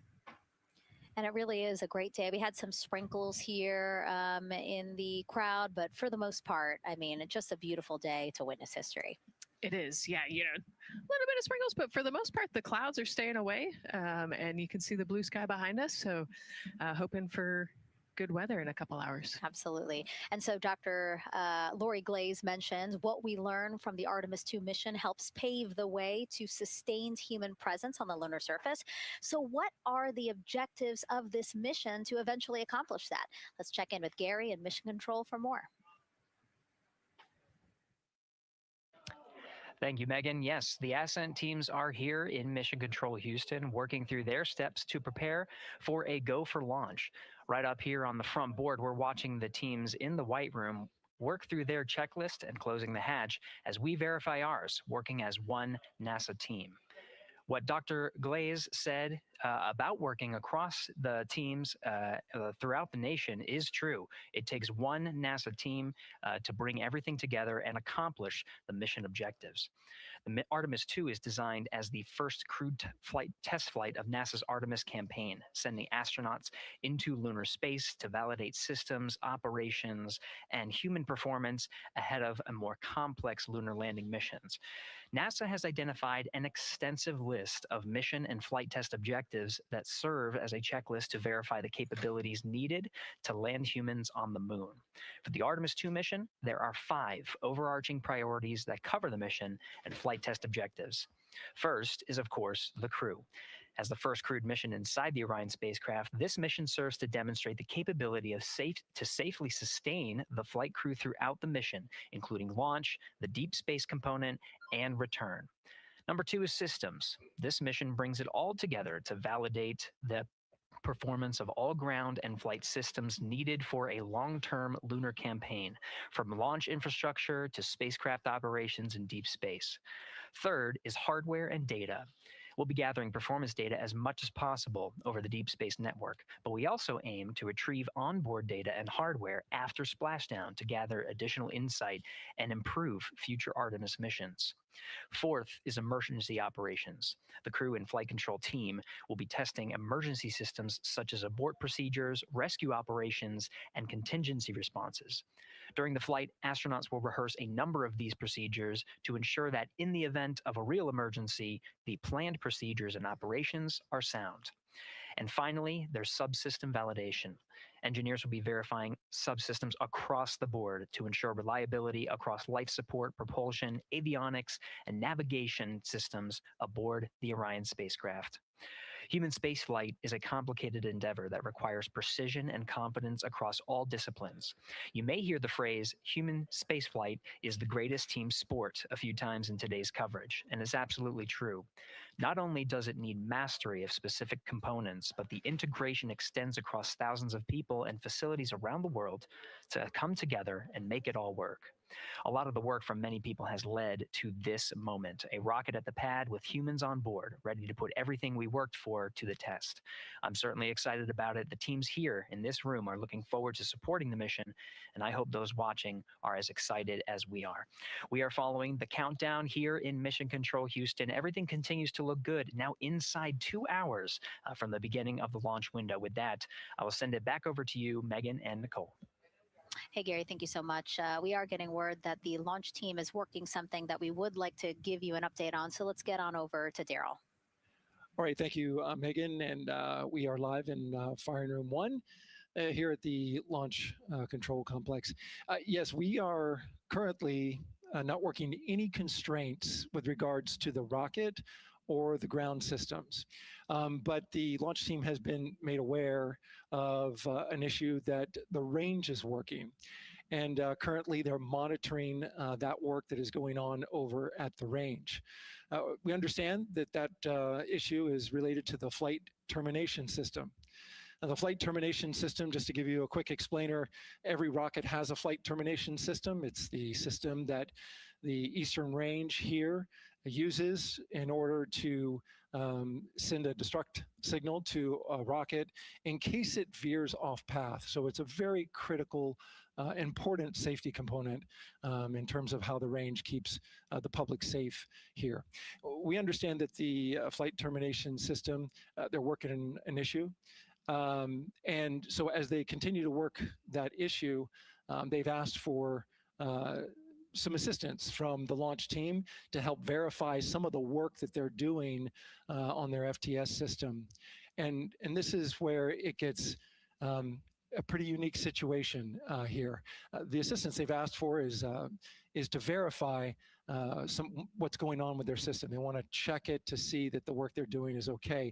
And in order to do that, the FTS console operator inside the firing room has been asked to help them verify it. And the way that they're going to do that, and the solution that he proposed to check and verify the system with the launch director, and she gave the approval, is to go get a piece of heritage equipment from inside the VAB that was used during the space shuttle program. And this equipment is able to receive commands by the range through the flight termination system. And so with this piece of equipment, this console operator who works FTS was granted permission to go and go over to the VAB next door and get this equipment that he's very much aware of and used during the space shuttle era. And so that is in work right now. The bottom line of all this is, at this moment, the range is no go, but that is not stopping us from moving forward in the countdown. We can continue to process and work the countdown. The closeout crew will continue to do their work, and the launch team will continue to do their work as well. But we'll keep you updated on what happens in regards to as far as my understanding goes, a pretty unique situation here with trying to bring resolution and kind of help out the situation that we're seeing at the range right now. And that's the latest here from the firing room. I'll send it back to Megan and Nicole out the host desk. Thank you, Daryl. Yes, very unique, but I think it speaks to the ingenuity of this team, right? To say, hey, we have this equipment at the VAB. Why don't we leverage it to try to solve this issue and work it? Yeah, what a great example of human creativity, right? We know this thing exists. Let's go solve this problem. We have time, you know, like Daryl said, we're going to continue to march down the countdown. So we'll continue to get the rocket and the crew ready, but we still have that 2-hour window. So in the meantime, let's try to figure out what's happening with the range. And speaking of the range, what is the range for people who might not watch rocket launches with us often? Sure, yeah. So anytime that you launch a rocket, you have to clear the airspace, right, in the launch corridor. So where the rocket's flight path is going to go, you have to make sure that that whole airspace is clear. And so we actually have assets, the Space Force helps us out with this one, but, we want to make sure that there aren't airplanes in the way and there aren't other, maritime assets in the way or things like that. So that there's a whole group of people. We talked to, actually, Gary said it great, right? It's a huge team sport. And so there's a whole group here on the ground that is monitoring that launch corridor to make sure it's clear and ready to go. And so if they're having issues, then we definitely can't launch this rocket. We don't want to launch blind into a corridor that we can't see. Yeah, because as Daryl said, I mean, it is very important, the flight termination system, needing to activate it in case of an emergency. So yes, something that we will closely be monitoring throughout the countdown, and hopefully again won't be an issue, that they can fix this issue by going to the heritage hardware that's in the vehicle assembly building. Right, what a great idea. Okay, so again, under 2 hours from the opening of our 2-hour launch window, 6:24 p.m. Eastern Time. The crew, as you can see there, inside of Orion, relaxing, getting updates from the team, but also just getting in the right headspace for hopefully launch today. Let's learn a little more about each of them now. The moon, to me, it's the thing that connects me together with all the other humans in my life. I remember being a little kid lying in bed at night and just looking out at the moon in whatever phase it was in, and I was thinking, man, my friends that live like 20 miles away, they can probably look out and see that same exact moon. And then when I was in the Navy and I would look out at the moon and I'd be halfway around the planet, I would think, man, my brother can see that moon where he is, and he's halfway around the planet from where I am. To me, it's a connection of life on Earth. We can all look up and see that moon, and it's always changing. The moon is never the same 2 days in a row. I love that. My name is Reed Wiseman. I'm the commander of NASA's Artemis II mission around the moon. I grew up in a little town just north of Baltimore, Maryland, about 20 miles north of the city. There was a National Guard base nearby my house, and there were A-10 aircraft that would fly over every now and then. I just would look up at them and be like, man, I want to be up there. I want to go do that. And then my brother went to the Naval Academy, and I would go every year and watch the Blue Angels fly during commencement. And that just started to grow and grow and grow. For a while, I wanted to join the Air Force, and then I realized Navy flies as well, and they fly from ships in the middle of the ocean. And that was it, like, done deal for me. That is exactly what I wanted to do for my career. Flying is freedom to me, especially when you're in a jet aircraft coming off of an aircraft carrier in the middle of the Pacific Ocean. Nearest land is over 1,500 miles away. So when you come off of that aircraft carrier, you are truly just alone with yourself out there. It is a magical experience to be out there all by yourself in an aircraft over the Pacific. Just it's free.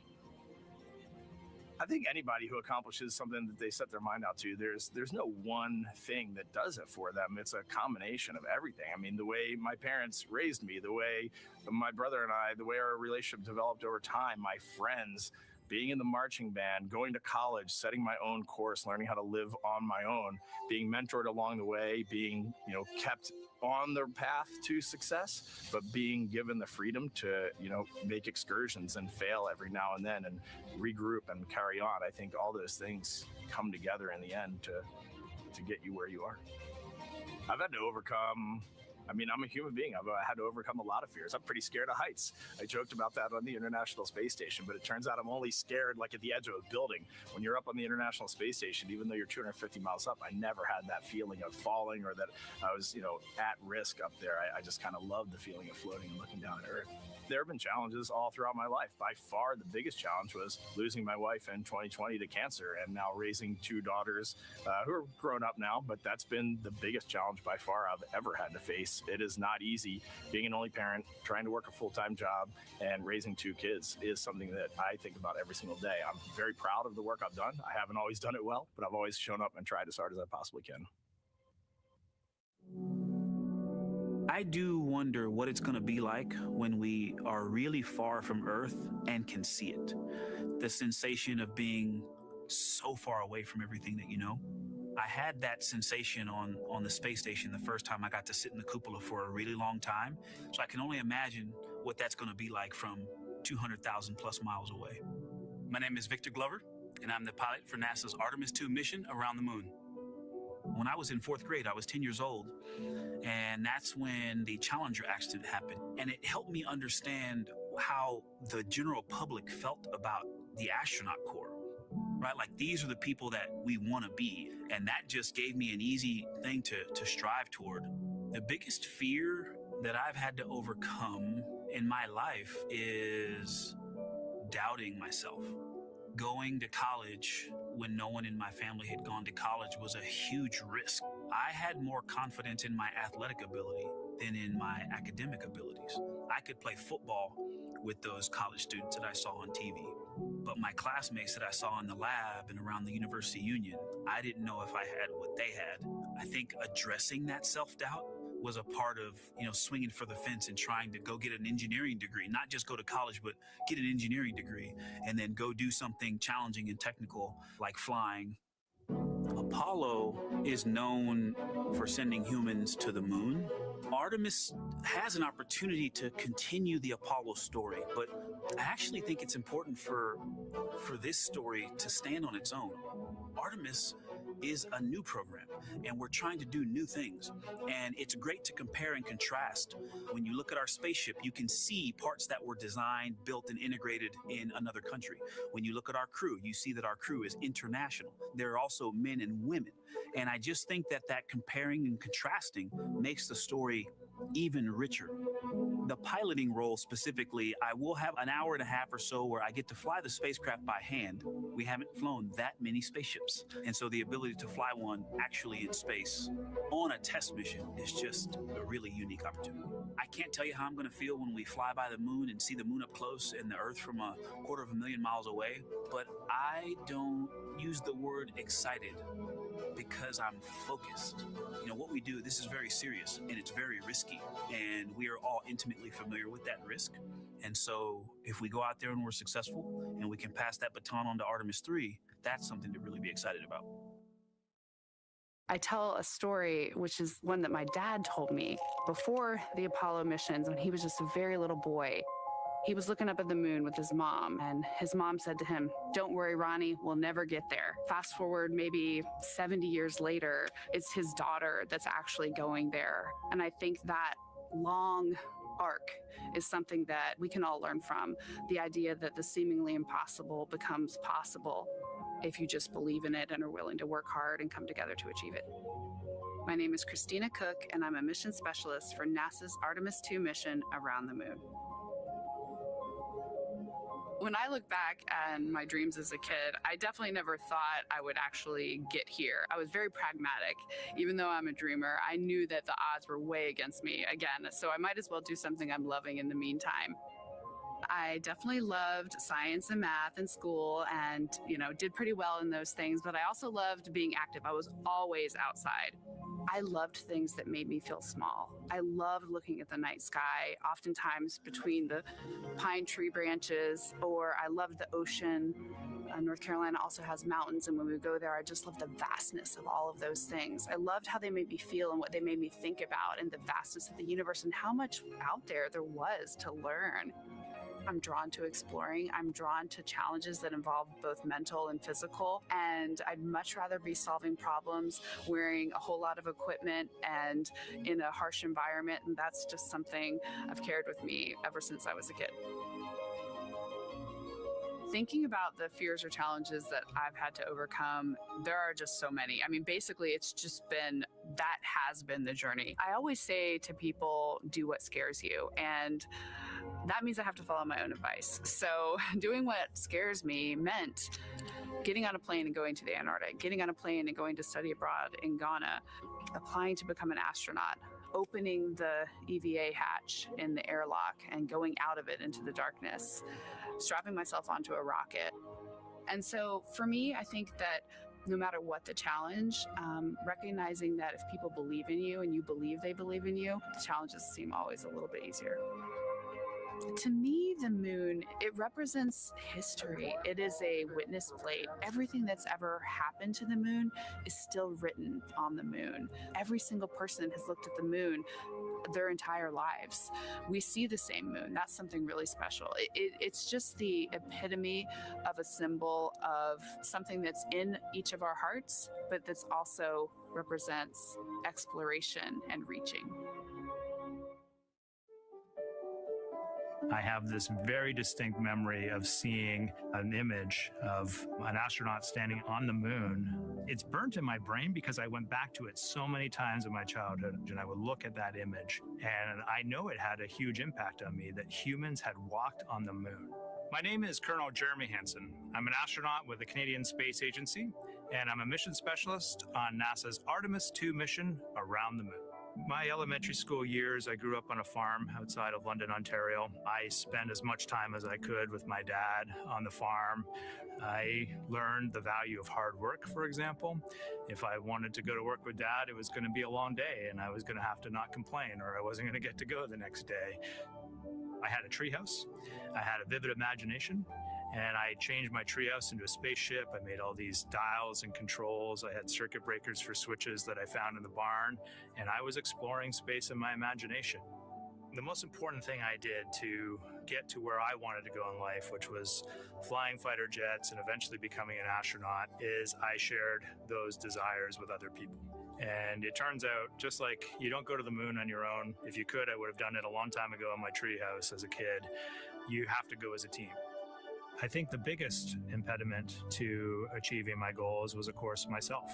And I think that's a common human experience. There are many times where just little things would get in my way. And my immediate interpretation of that was, well, now that goal is out the window. You know, people must have lifted me back up. And somewhere in the back of my head, that persistence came through. And I think that's a common human experience, to doubt ourselves.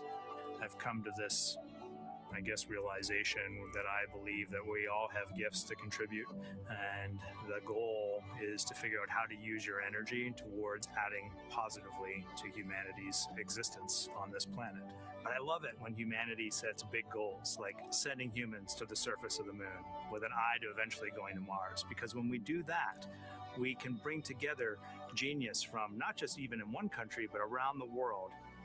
I've also learned from my indigenous mentors that they refer to the moon as Grandmother Moon. So you've probably heard of Mother Earth. They use Grandmother Moon because Grandmother Moon is responsible for the water in their community, just like the moon moves the water around the planet, affects the tides. And I think that's a really beautiful thing for us as we go back to the moon, to think about all the different cultures around the world and how they view the moon differently. And that's really neat because we all share that same moon in the night sky.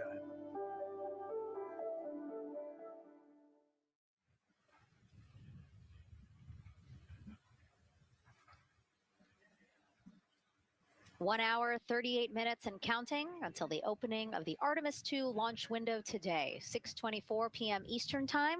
And we are looking at the rocket and Orion out on the pad, historic launch pad 39B here at Kennedy Space Center. What a great view, Nicole. Yes, it is. You know, we can see the clouds out in front of us, but they are to the west. And you can see that there's some blue sky peeking through behind that rocket, which is good news. And more people continue to come on center here. About a couple of hours ago, folks with special passes to come on center were allowed to start driving on with family and friends. And of course, we have media growing by the moment here at the press site here at Kennedy Space Center, setting up their cameras, setting up tents, interviewing folks. Again, this great jib shot that we have from our camera here showing all the interest that we have here at the press site. And actually, even to the right of us, so camera left, no, sorry, the right of your screen, left of us, plenty of other people there set up with their own tents, broadcasting to their own viewers. And so again, just really cool to see everybody wanting to share in this moment. Yeah, that's, I mean, how many media tents we can see from here. It's a beautiful thing. Yeah. I think it's important to share this message with the whole world. Yeah. And so let's take a look now at people who are watching in other parts of the country. We have this shot here from the U.S. Space and Rocket Center in Huntsville, Alabama. Oh man, look Just at that. kidding. Museum of Flight, Seattle, Washington. So sorry. Hello to you over there. Sorry, I thought that you were in Alabama, but here you are from Seattle, Washington. Again, the Museum of Flight. They must have had a special event to bring people there to watch, as well as a special event here. Now, correctly, the U.S. Space and Rocket Center, Huntsville, Alabama. Of course, they would have a lot of people here, and I'm sure this crowd will grow when we get closer to launch. Marshall, the home of the SLS rocket. Yes.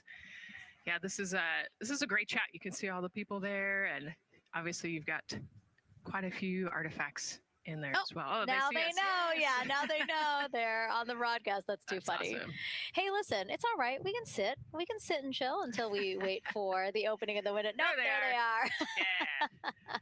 Everybody's excited. Thank you guys Love for it. showing us your excitement. I know deep down it was in there. It's just that you felt like sitting at the moment, and that's all right. There's a little delay. Yeah, that's all right. Well, thanks so much to those supporting these watch parties and bringing them to us live here. Actually, our video paths are taking quite a circuitous route to be able to bring those live views in from Seattle as well as Alabama, but we're glad that we can be able to share it with you in the broadcast now. And so why are we going to the moon? Why does NASA want to build a moon base there? Here's Megan Carter again with our moon board. All right, thank you, Megan. Yeah, so we are right around that hour-and-a-half mark, hopefully for that launch. It's going to be very exciting. So they are going to have a few days to be around the low Earth orbit, and then they'll be heading on to the moon. So yes, let's talk what will be happening.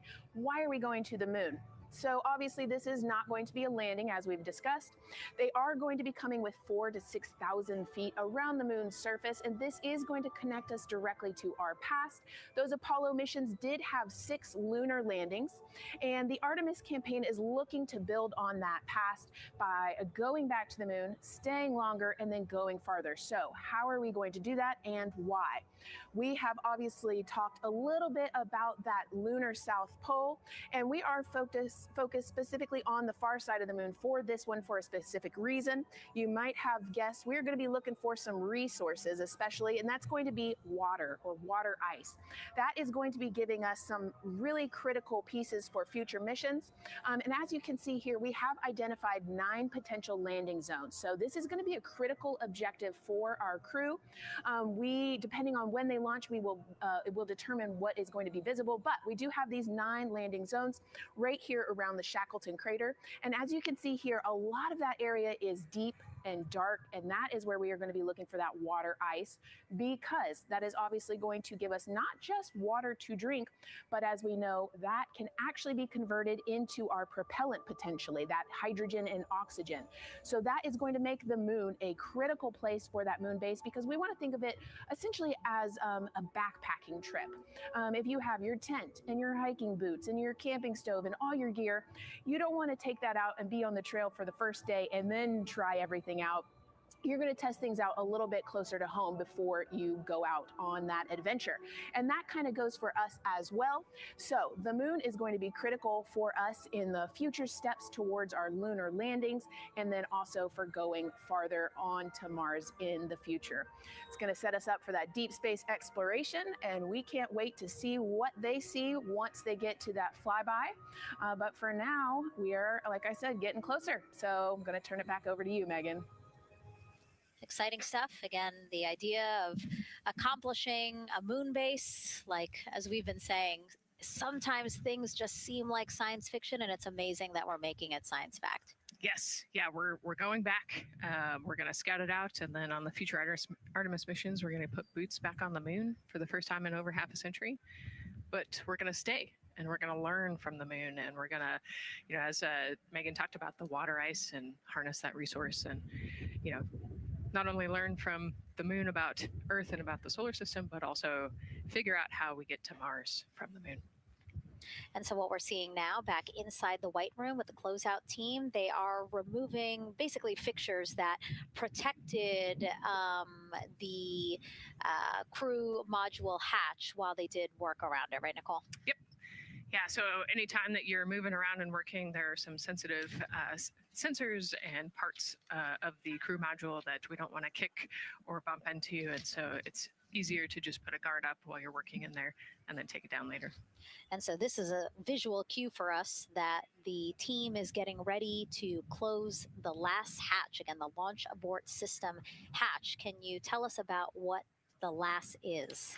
Yeah, so launch abort system, this is, we have the crew module, and then what sits out on basically on top of the crew module is the launch abort system, and it has its own motors, so that we'll arm it about 5 minutes prior to launch, and then it stays with the crew module until about the Kármán line, so that 100-kilometer point in space. Once the crew could safely get to orbit, it will actually be jettisoned, and the crew module will then be exposed. So this is just a safety mechanism that stays on the outside of the crew module, and then as they monitor the attitude and the thrust and all sorts of the roll, all sorts of different data points to make sure the crew is safely getting to orbit. And once they are safely to orbit, then we will get rid of that launch abort system. And it looks like they're putting all these parts that they're removing from around the crew module hatch into a bag, because they have to take this out with them once they leave the pad, right? Yes, yeah, we don't want anything left up there in the white room, and especially because that crew access arm will move away from the capsule and the rocket, and so we want an empty white room, no FOD like we talked about, so that we can have a safe launch.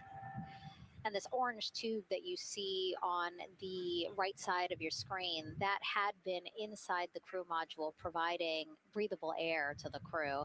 And now again, with the crew module closed and them getting ready to close the second hatch that has been removed and is out of the way. So again, the closeout crew can continue to do their work. Yeah, that's just a duct to provide some cooling air and some breathing air to the crew and the closeout crew while they're in there. That's actually a good point, yeah. And so as we continue to watch the crew prepare to close the launch abort system hatch, why don't we take a look at the crew's mission patch? Now, crews have designed their official mission patches since the Gemini 5 launch in 1965.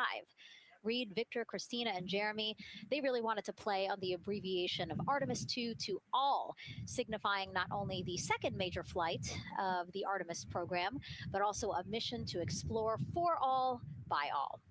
The crew chose the iconic Earthrise photo for a reason. It was taken by the Apollo 8 crew in 1968, the first crew to ever fly around the moon. The mission was to prove teams then were ready to land on the moon the same way Artemis 2 hopes to fly around the moon ahead of a lunar landing with Artemis 4. This time, as we've been saying throughout the broadcast, to stay on the moon and pave the way to Mars. Yeah, we talk about incremental steps, right? And so Artemis 2 is very similar to Apollo 8 in terms of that increment. They're going to fly around the moon and set up the rest of the Artemis program for landing on the moon, but also with a nod towards the fact that we do this for all humanity. And I love the thoughtfulness and how much importance they put on their patch design. Another camera angle of inside the Orion spacecraft. I was going to say we might be able to see Rise, but I think it's right behind Reed's foot there. And so to orient people again, so basically we have Christina in your upper right hand, Christina in your upper left hand corner. Then you have Jeremy below her. And then the feet you're seeing, those are Reed's feet. And then next to him, the upper right hand corner, that is Victor, who's unfortunately hidden by Reed's feet, but again, that is the orientation of the crew inside Orion right now. Now, earlier this week, the crew got to stick their patch on a wall just outside the suit-up room.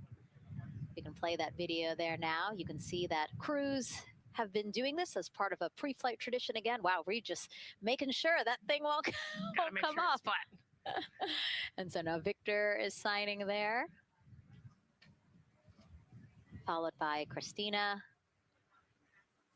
and then Jeremy. That's a fun tradition, and your patch is up there too. It is, yeah. Ours is on the left-hand side there.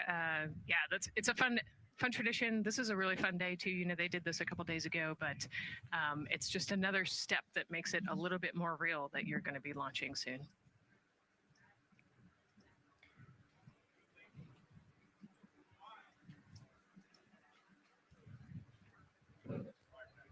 Again, we talked a little bit about this before. The basically like a computer there on Jeremy's leg, a way for him to just check out the data, see some of the data that also Reed and Victor are getting to see, but in those much bigger displays for Orion. Right. Yeah. It's basically a tablet on his leg, and it's actually plugged into a cord nearby that allows him to have a screen repeater so he can see what they're looking at. And it looks like he's taking notes.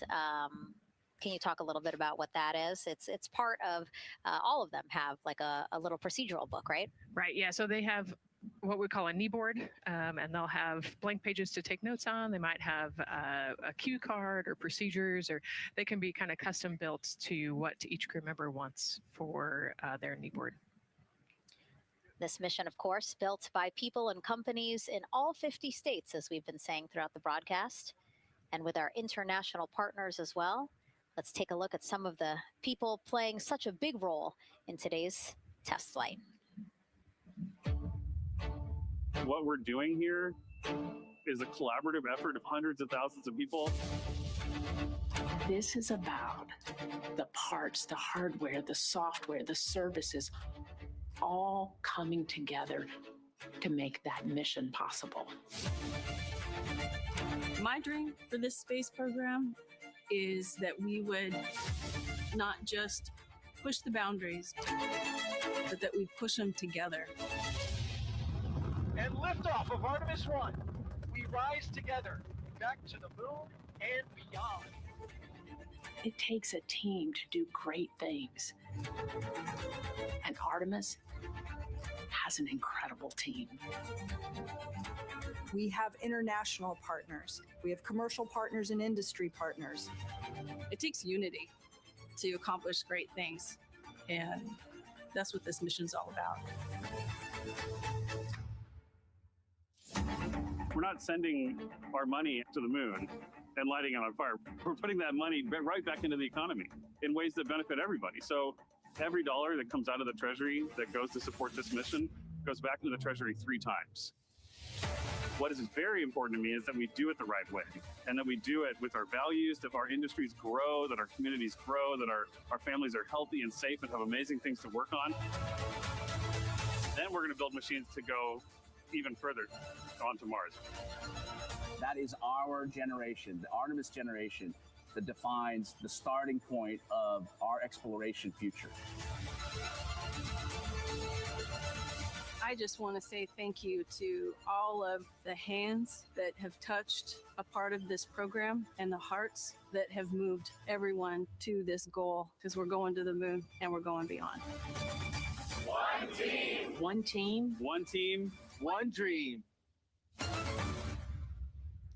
What I really like about that package is, again, just reminding people that this is spurring so many jobs across the country. Yeah, across the country and across the world, right? The whole world has a part of this. The Artemis Accords are signed by over 40, 50 different countries. And so, yeah, we're taking all of the taxpayers' money and we're putting it right back into the jobs here in the U.S.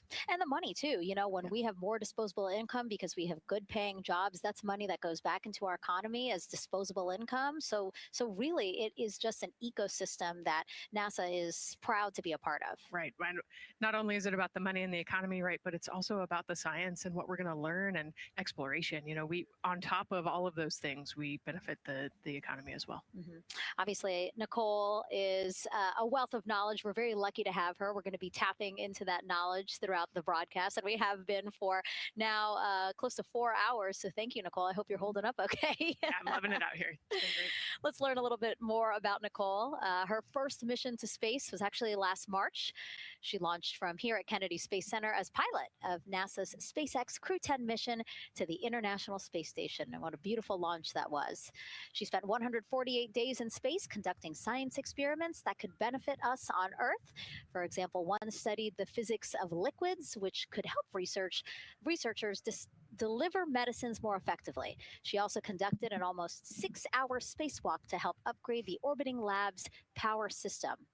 Nicole is a lieutenant colonel in the U.S. Air Force and flew one of its most advanced aircraft. She was born in San Diego, California, and is a twin. That's a cute photo of the two of you. Oh, that one too. Young explorers. Yeah. Yes, yes. That's so great to just see how far you've come. Again, I think that speaks to what we've been saying. Like, just if you're passionate about something, go for it and see where that takes you. Yeah, I think that's a great example. I was a serious little kid with really high goals and, just kept working hard and never got bumped up the path and ended up here.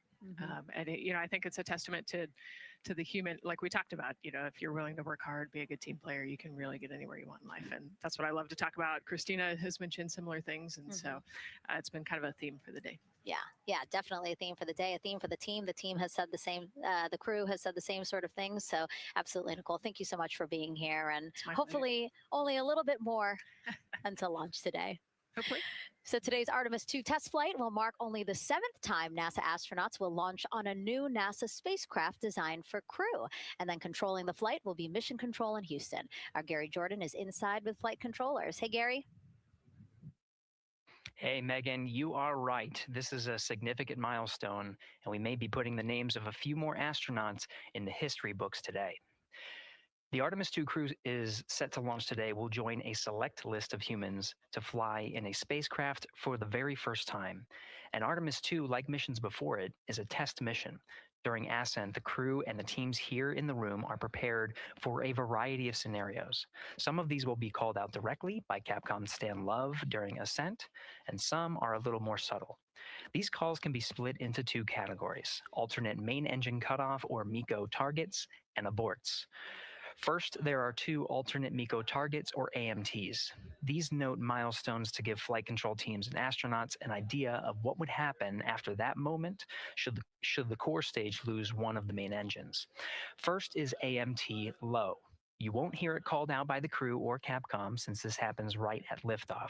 If the core stage loses one engine at this moment, an abort once around option could be made at main engine cutoff, meaning the crew could target a splashdown in the Pacific. The second is AMT high, which will be called out by Capcom's Stan Love around 22 seconds. After this moment, if the core stage loses an engine, we can still pursue an alternate mission in low Earth orbit to accomplish some of the test objectives. And at about 5 minutes, 16 seconds into the flight, you'll hear the call 3-engine press. This is a good moment. After this point, if the core stage loses an engine, we can still make a nominal main engine cutoff and pursue a moon mission as expected. Again, these MECO targets give the flight control teams and crew an idea of what lies ahead should one main engine be lost, but assumes we are otherwise continuing to a main engine cutoff target. This differs from an abort, where the Orion capsule separates from the Space Launch System prior to the planned separation time. There are abort options at every moment that integrity is attached to the Space Launch System, from the pad to more than 3 hours into the mission. During the first 8 or so minutes of powered flight, there are 3 abort options. First is the use of the launch abort system, which you see at the very top of the rocket and here in the White Room where the hatch is open and teams are working to close it. This particular abort capability can be used from here at the pad through roughly 3 minutes and 22 seconds into the flight. Next is an untargeted abort splashdown, or UAS. This uses Orion's service module engines to escape the SLS and becomes available immediately after the launch abort system jettisons. Third is an abort once around, or AOA. You'll hear Capcom Stan Love call AOA open around 7 minutes 30 seconds into the flight. This also uses the service module engines, but the burn profile is a bit different to aim for a splashdown in the Pacific after one trip around the Earth. NASA's expedited recovery teams are staged off the coast of San Diego to get to the crew and integrity quickly for this abort option.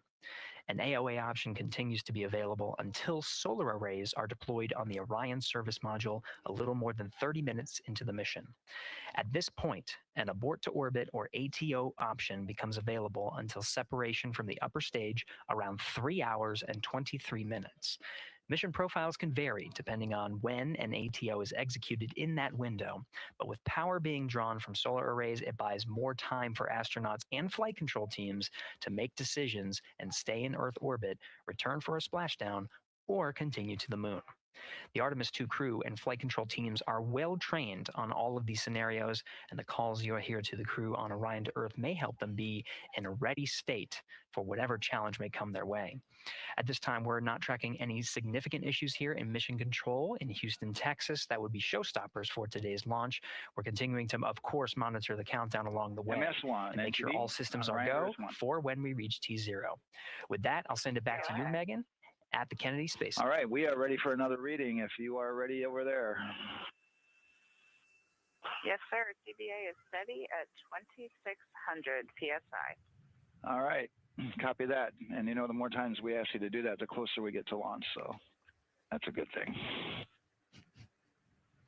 Copy. You heard it there from NASA Test Director Jeff Spaulding.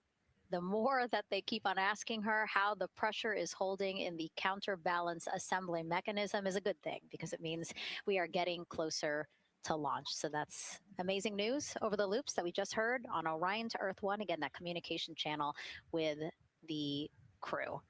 But now I want to get back over to Daryl with the launch team. He has an update now on the flight termination system that the team was tracking. All right. Thank you very much, Megan. And we're getting an update now from the launch team as we speak.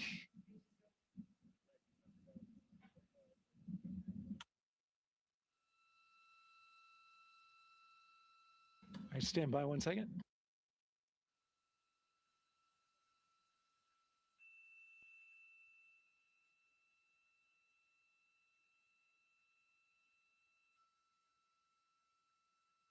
Okay.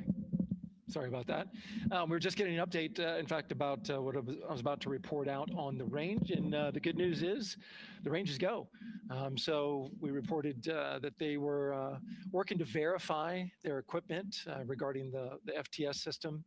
And they asked for a little of that verification work to be done by one of the FTS engineers here in the firing room. He went out to the VAB to get some legacy hardware to help out with it. But in the end, this is a fix that the range had come up with to get clearance, to clear the range rather, and to as well work the FTS system. And so now they are go. Again, the range is go. That is no longer a constraint. And so you combine that with the fact that the rocket and the ground systems here also working, no constraints, clear board here is great news. So again, the range is green, and we're continuing to work through the countdown.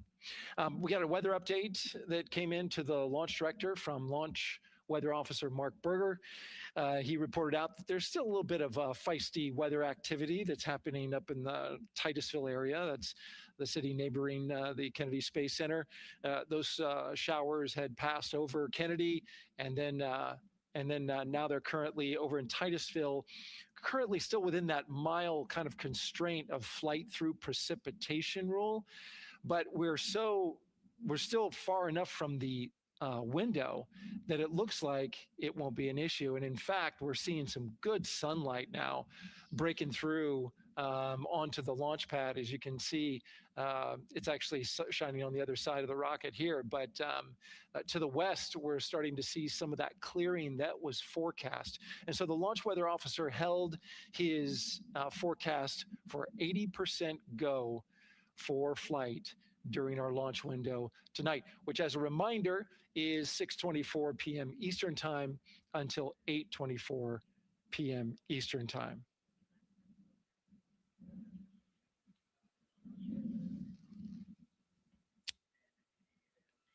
And we're also hearing that the last hatch closure, as you can see in the bottom corner of your screen, they're starting to work on that. That's the launch abort system hatch.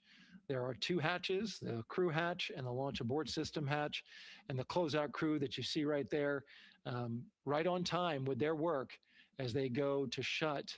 And you can see it in motion right now, that launch abort system hatch. That's the latest from the firing room. We'll send it back to the host desk. Thank you so much, Daryl. Great news all around. And yes, we did just see them close the last hatch. And now we are looking at a live view of Banana Creek. Lots of people there, I'm sure, relieved to hear that that issue with the flight termination system has been resolved. And we are go for launch. Go for launch from the range, go for weather, and go from all of them, I would imagine. Yes, it's got to be exciting. The crowd is building. And as Daryl said, you can start to see the sun poking out here, and we can see all the clouds are moving north and moving away from us. So it's all good news. And so as we know, we have our Leah Martin down there at the Banana Creek viewing location, and she's standing by with some other guests. Hey, Megan, I don't know if you heard that huge cheer just now. If you heard a big rumble, as soon as Daryl said that the range was clear for launch, everybody clapped. It was super excited as we get to do some final countdowns. Standing next to me, I have Hudson and Maddox, the son of brothers here. And I asked you a little bit earlier, how excited are you to be here for launch? What did you say? I'm very excited. It's our mom's birthday, and you know, not a better way to celebrate right now. I asked you on a scale of 1 to 10, how excited are you? Would you say? 11. Yeah, 11. bro, I'm very excited. Super excited. Yeah. So, Megan, we've been watching the launch broadcast here and hearing some of the questions that you and Nicole have been asking and answering. And I actually wanted to ask these two kids, if you could take a 10-day trip around the moon and take 3 people with you, who'd you take with you? Well, I'd take my dad and my mom. And I mean, I don't know. Probably my best friend. I'd just say one of my friends, you know. Oh, what a difference. So brother got left out. Who would you take? That was just what I was thinking. My dad and my mom and my best friend. That's a pretty good answer. Your brother can get his own trip to space, right? Yeah. So I'm actually joined here also by Dad. Now, you were sharing with me that a lot of the work that you've been doing over the last several months has been prepping the launch teams, our engineering teams, our ground systems teams to get ready for launch, to be mindful and to be in this moment. How does it feel to be standing here knowing that the people you've worked so closely with are doing what they're passionate about, or doing what they were born to do moments away from launching this rocket? I mean, this is an exceptionally happy moment for us and all of us and the people that are, about to take off on this historic trip here. And I'm grateful to know that we've helped in some way, shape, or form to help them stay steady and calm, in such an exciting time within the agency. And so to just be here and witness it and know that, they've got some tools to help them stay calm and steady is everything to us. So. Fantastic. Well, Megan, we are standing by ready to go, and we're ready to cheer this team on. Thanks so much, guys. And yes, Leo, we did hear that cheer. That was very exciting. I think the vibe over there is they're celebrating, they're having fun. And here, once they heard that we're go for launch, everybody had to run back to the camera and work. It's a little bit of a different vibe, but I definitely think that people are excited, especially as we see now live inside of the White Room at the launch pad. The closeout crew has closed the launch abort system hatch. You saw there, we took it live. Took a lot of them. I think all of them, except for one. I think it took all 3 or 4 of them to push that hatch door close. And then they felt around the perimeter of the door to make sure that everything was sitting just right. Right. Yeah. We talked about how heavy the crew module hatch is. This hatch is just as heavy probably. And so, they're working the closure here and working those connections. And you can see, there's still 3, 4, 5 people that we can see in the White Room. It takes a lot of people to get these hatches closed and this rocket ready to launch. Mm-hmm. And so the next step in the countdown is that this team will start closing out the White Room. So basically disconnecting things, stowing things, making sure that when they leave, there is nothing that isn't supposed to be there. And really, then at that point, it's just all 4 of the crew member, Victor, Reed, Christina, and Jeremy by themselves at the top of the launch pad. Yeah, and then eventually that crew access arm will move away, and then it'll really just be them up on top of that rocket. Mm-hmm. Yeah, your eyes lit up when I said that. That's exciting. It is. It is. Yeah, we had a moment, we talked a little bit about my fear of heights, but most of our crew is afraid of heights. And so there was a moment where I realized that it was just us, 100 and some odd feet up and no way, no crew access arm. And may or may not have said something that made everybody go, huh. Were you wondering to yourself, what? How did I get here? We're pretty far up. That crew again bringing that drag-on camera. That camera is a handheld camera that is a live look for teams who are remotely watching these operations closely. Again, verifying that things are as they should be before the crew starts, the closeout crew starts leaving the White Room. You see them checking their procedures. You can see they're covering the ends of those hoses. That's to protect those hoses from FOD. So we don't want any dirt or anything to get into those while we transport them and stow them. So you can see Andre there working to close out the hoses as well while they're cleaning up the White Room. And so they'll tape that close. You just saw number 5. Number 5 holding some tools. Again, we'll stow those away. You have to account for everything. Obviously, you know, they did have tools out. They did have procedures, paper, notes out. Like all of that has to go. Yes, and you can even see on number 3's hat, he's got a string that's connected to his suit there. That's, again, just to make sure that we don't lose anything. If, you know, gust of wind or you get knocked or something, you don't want to lose a single thing in the White Room. So everything is tethered, everything is accounted for, and everything is protected.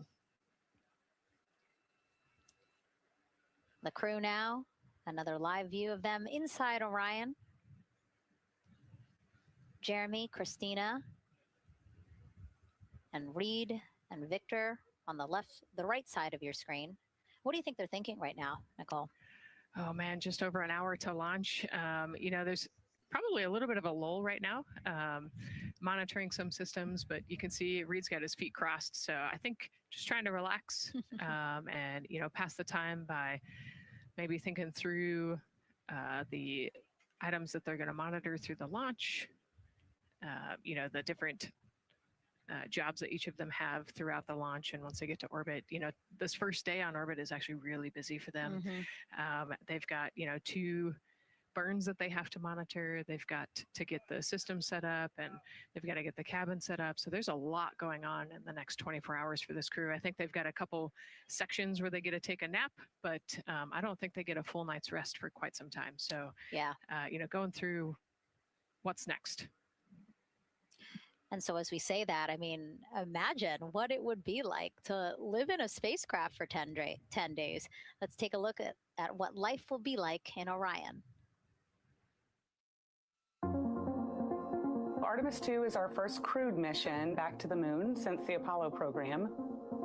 A lot of the focus of Artemis 2 is really checking out systems to be sure that we're ready and well positioned for continued human exploration. My name is Susan Baggerman, and I'm the Chief Health and Performance Officer for the Orion program and the Artemis 2 mission. And this is 10 Days in Orion.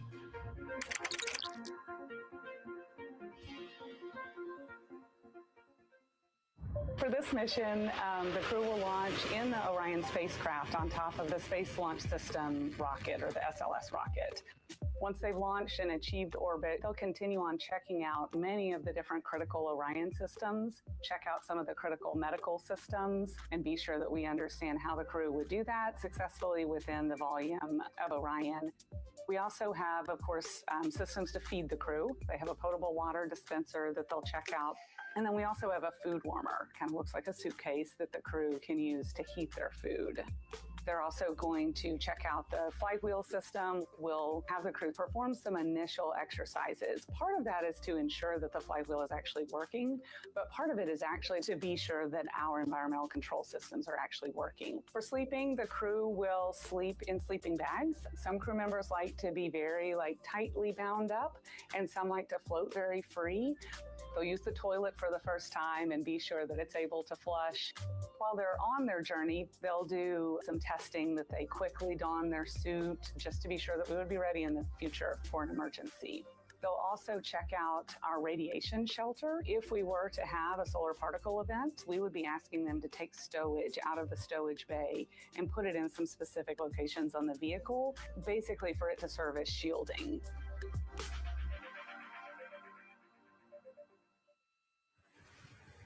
And so I want to talk a little bit more about what we just heard in that package. I am interested in the space food. So Reed, Victor, Christina, and Jeremy have a pretty big menu to choose from, so that's really cool. We're actually going to pull up a graphic now that kind of shows you some of the food that they're going to have with them on their 10-day journey around the moon. We know of more than 10 types of beverages. There's coffee, a mango peach smoothie, apple cider, lemonade. So those all sound delicious. And now I've just remembered I haven't eaten lunch. They're actually not too bad. I actually have a mango peach smoothie with me today. No way.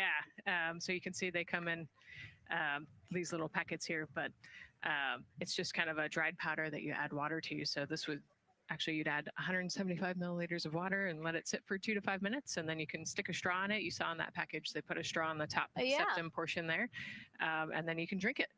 And so this is the packaging. This is food that you brought up with you, or that you had while you were at the ISS. Yes, yeah. Actually, this is all food that we have available to us on the standard, what we call the standard menu on the space station. And so, actually, the graphic there showed quite a bit of the standard menu that they're going to take with them. So, yeah, let's pull space it back food up, is space actually. food. Yeah, we can use the food that we have been using. You know, our food lab at Johnson Space Center actually creates that food, and then they stabilize it and they package it for us and everything. So they do a really wonderful job out there. We've got different types of food. You know, you can see I've got this is a soup, tomato basil soup. So thermal stabilized, it's already hydrated. So you just throw it in that food warmer that we talked about, and then you can eat it. But then we also I have some shrimp cocktail here that's, you know, irradiated. So it's in a package that protects it. I'll show you. I've got a brownie too. That's probably my favorite one. But are we eating it? We might, if you're. Yes.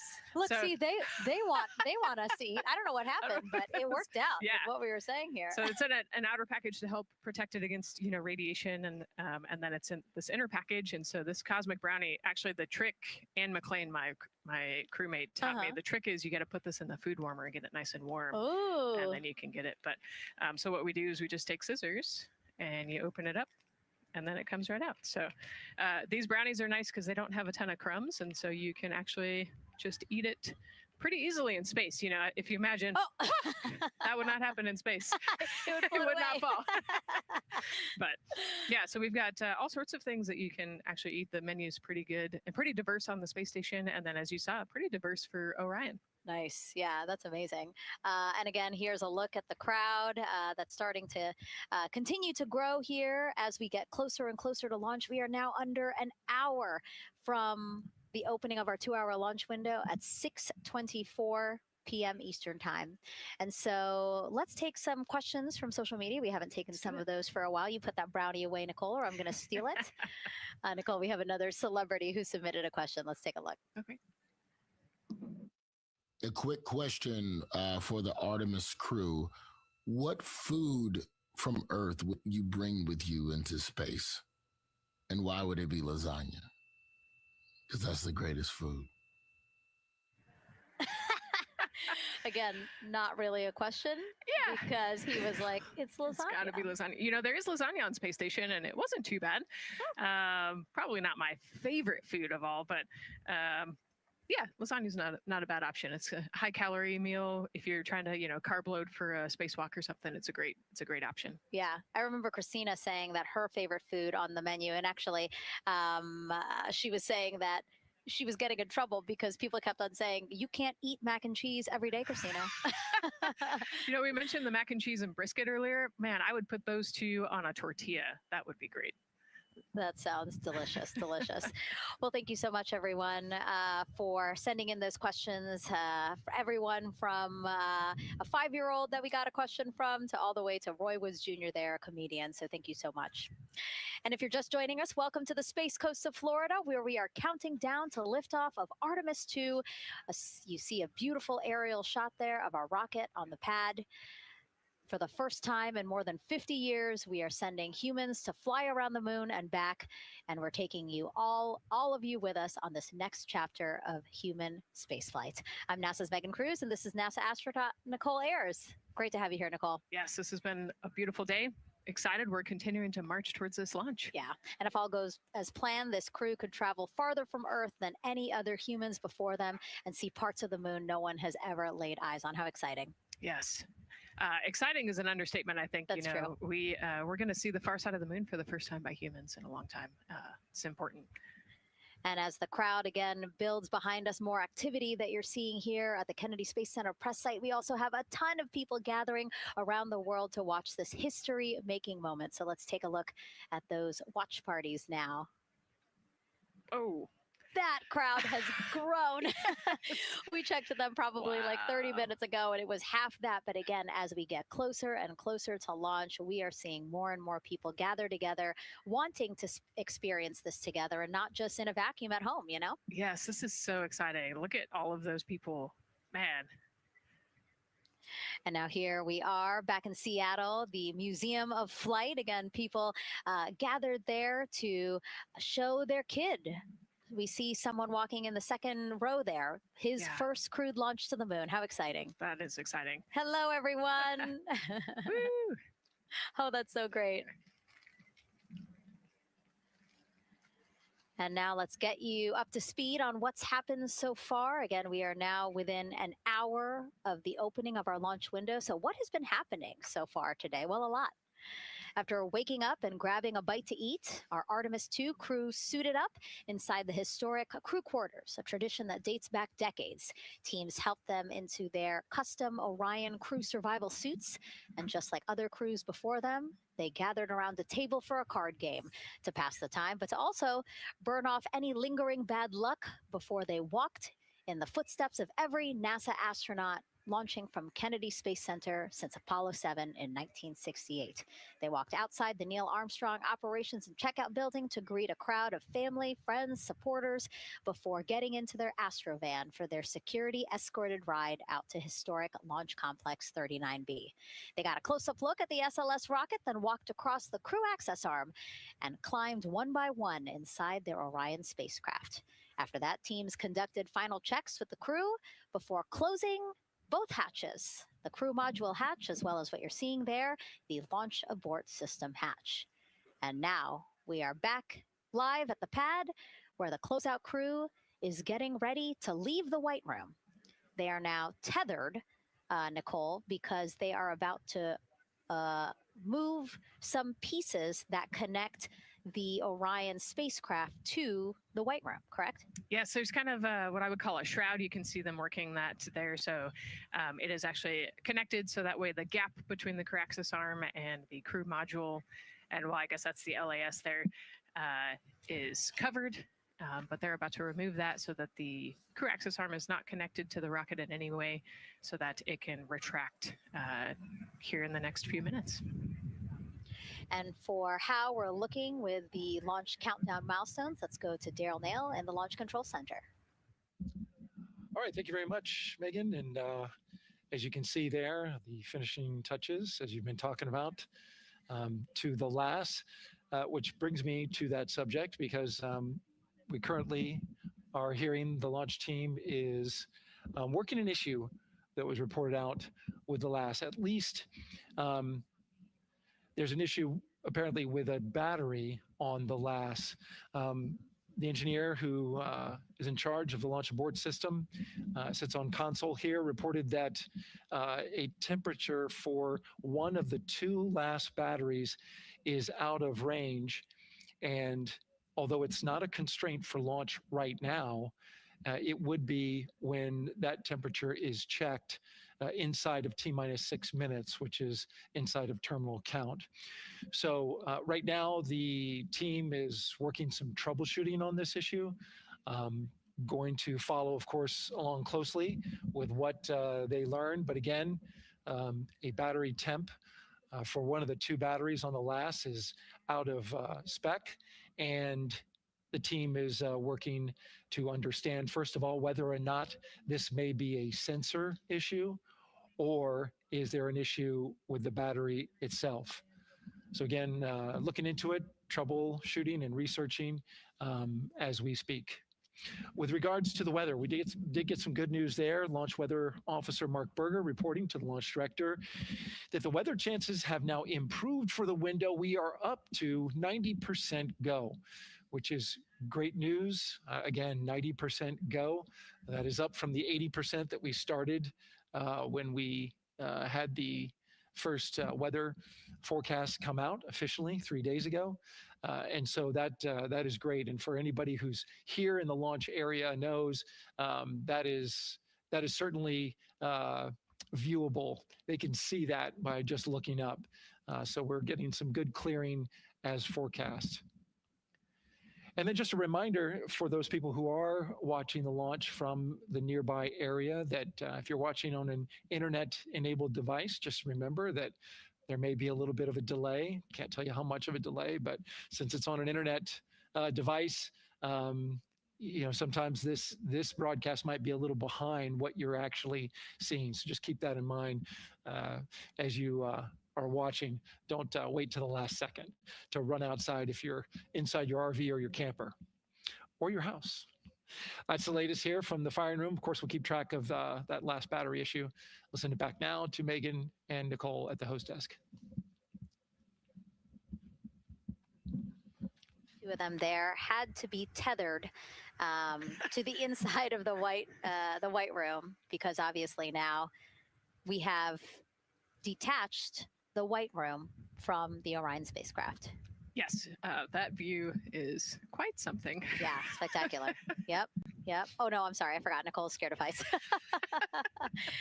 An astronaut afraid of heights is actually not uncommon, as we've learned today.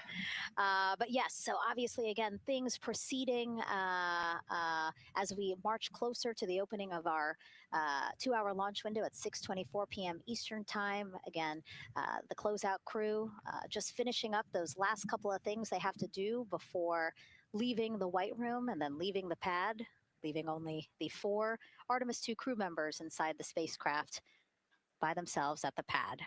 Yeah, and then we'll be curious to follow the battery issue on the LAS as well. I think sometimes it's just a sensor issue, sometimes it's a battery issue. So hopefully they figure that out quickly. Mm-hmm. And so if we can take a shot of the crew inside the capsule, if one's available, why don't we talk a little bit more about each of them? So we have Artemis 2 Commander Reed Wiseman, Baltimore native, and he's actually, you see his feet in that shot there from inside Orion. He's been in space once before as flight engineer for Expedition 41 aboard the International Space Station from May through November 2014. During the 165-day mission, Reed and his crewmates completed more than 300 science experiments in areas like human physiology, medicine, physical science, earth science, as well as astrophysics. They actually set a milestone for station science by completing a record 82 research hours in a single week. He also served as chief of NASA's astronaut office from December 2020 to December 2022. His 2 daughters were out to wave goodbye to him as he made his way to the launch pad. And again, there's Reed's feet. Reed is the one sitting in the seat to the right, closest to our camera there. So looks like he's relaxed by the body language of his feet. Yeah, I think they're kind of in a holding pattern, if you will, or a waiting period. So it makes sense that he's a little bit relaxed. He's also kind of just a relaxed person in general. He's wicked smart, but has a demeanor that keeps everybody calm. And so I think we're seeing that here today. And so in this shot, Reed is the one sitting on the left, and to his right, Artemis 2 pilot Victor Glover. NASA selected the California native as an astronaut in 2013, and at the time he was actually serving as a legislative fellow in the United States Senate. His first trip to space, November 2020, pilot of NASA's SpaceX Crew 1 mission. That was the first operational mission of NASA's Commercial Crew program, which resumed launching American rockets from American soil to the International Space Station since the end of the shuttle program. Victor is a U.S. Navy captain and naval aviator who served as a test pilot, racking up more than 3,500 flight hours in more than 40 different aircraft. So again, he probably feels pretty at home in the pilot seat of Artemis 2. Yeah, I think he does. He got to say goodbye to his wife and 4 kids. Again, those were the family that he had here at Kennedy Space Center before the 4 of them drove out to the pad. Yeah, and you can see there, we talked about Victor's energy earlier, and you can see him working through, pushing some buttons on the displays. Looked like he was pulling up a procedure, so he's following along and ready to go, looks like. And then mission specialist Christina Cook, sitting on the upper left-hand corner of the screen there, native of Grand Rapids, Michigan. was selected to the Astronaut Corps in 2013, same class as Victor, served as flight engineer on the International Space Station from March 2019 to February 2020. During that time, she set a record for the longest single spaceflight by a woman with a total of 328 consecutive days in space. How cool. She also participated in the first ever all-female spacewalk. And before becoming an astronaut, Christina helped to build space science instruments and led scientific fieldwork in some of the most remote environments on the planet. Her hobbies include surfing, rock climbing, And community CDR and service, yoga, and photography. Go ahead, NTD. There's a couple of suppressed overvolt messages. We're going to go ahead and clear those off your screen. We see them and we copy. All right. NASA test director. We're still working here, trying to get through everything. So we're getting close, and then trying to talk that other issue that we just picked up a little bit ago. But I think work-wise, we're doing really well. Sounds good, NTD. We're doing great on board. Glad to hear it. NASA test director giving an update to the crew. Some messages flashed on their displays. Just wanted to say that they didn't have to worry about that. We're going to clear that. And that also just reassuring the crew, again, that they are tracking and working the issue with the launch abort system battery. Yeah. All right. And then first-time flyer, Canadian Space Agency astronaut Jeremy Hansen will fly to the moon as a mission specialist on the Artemis 2 mission. The London, Ontario native selected as an astronaut in 2009. After that, he worked as Capcom at NASA's Mission Control Center in Houston. Capcom stands for Capsule Communicator and is the sole direct voice communicating with astronauts while in space. Jeremy also participated in training exercises, really cool ones, like living on the ocean floor off the coast of Florida to simulate deep space exploration for a week. In 2017, he became the first Canadian to lead a NASA astronaut class. He also enjoys getting out on a sailboat, rock climbing, and mountain biking. He has a wife and 3 children. And he's the one that you see bottom left-hand corner of your screen. I know, I'm trying to see what he's doing there.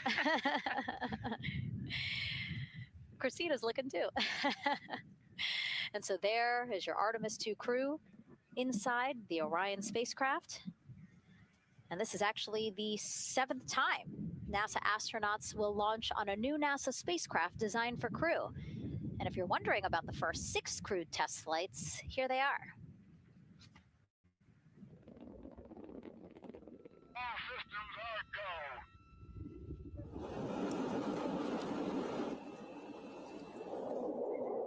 Gemini 3, Gus Grissom, John Young, March 23, 1965.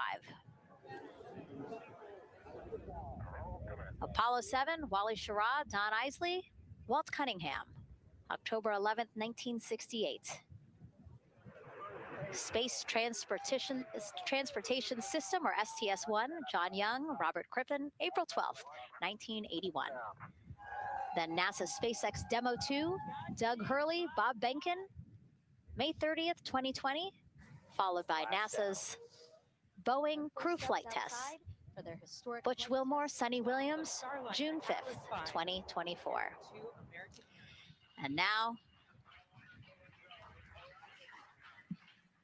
Artemis 2 with Reed, Victor, Christina, and Jeremy. It is really surprising, honestly, to hear that through all these decades, through all these launches we've had, this is only our 7th new vehicle that we're testing for crew.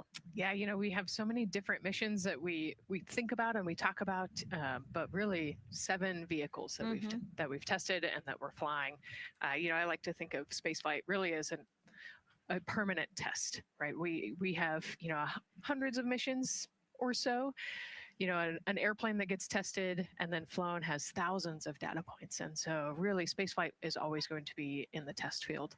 And I think it's important to remember that, especially as we put humans on rockets that we never have before, or for the 7th time we start a new vehicle and a new mission. Just getting word now that White Room closeouts are complete. And so the closeout crew is preparing to leave the pad. it's exciting stuff. We are making good time, and the closeout crew is doing really well. 41 minutes, 43 seconds and counting until the opening of our window. And Artemis 2 is a 10-day mission that will send the 4-person crew on a journey around the moon and back to Earth. It will be a critical step towards future lunar and Mars missions.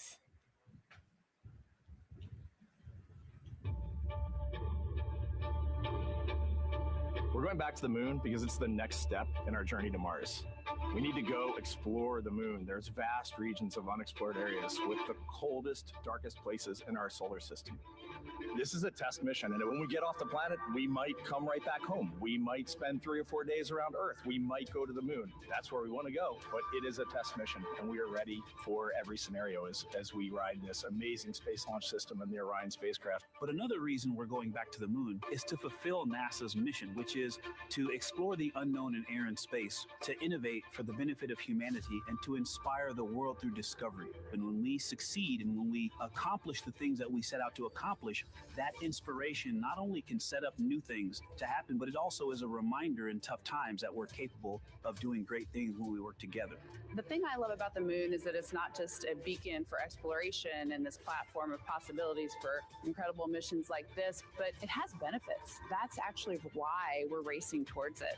Those benefits are really wide in nature. You have everything from innovation, technology development, not only for future missions going deeper into the solar system, but technologies that come back to Earth. You have inspiration, a whole generation of people starting this pipeline of STEM workers and manufacturers and operators that are excited to see what you can do when you work hard and you come together as a team. When I think about the 4 of us flying around the far side of the moon, seeing that Earth rise, taking images and video and sending them back to you, the feeling that I have inside is hope. We know that Artemis 2 is not the solution for humanity on planet Earth, but it is a contribution in the positive column. We hope that just for a moment that people will pause and say, wow, it's extraordinary when you look back upon the Earth with over 8 billion people. And you see this concrete example of what humanity can do, this extraordinary thing when we set big goals. And CDR NTD. To achieve.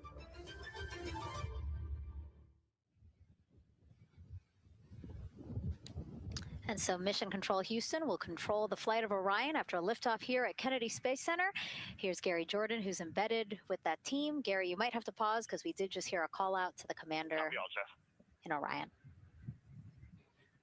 Will do, Megan. I think that was Commander Reed Wiseman responding to prepare for some of the next steps. We are now holding at the T-minus 10-minute hold, expected a 30-minute hold. So we are well on the countdown.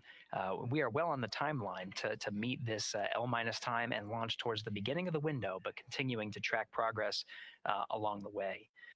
Again, I'm here with the Artemis 2 flight control teams in Mission Control Houston. The team in the room behind me has been monitoring the countdown and verifying their own mission-specific launch criteria of the Space Launch System, the Orion spacecraft integrity, and its crew.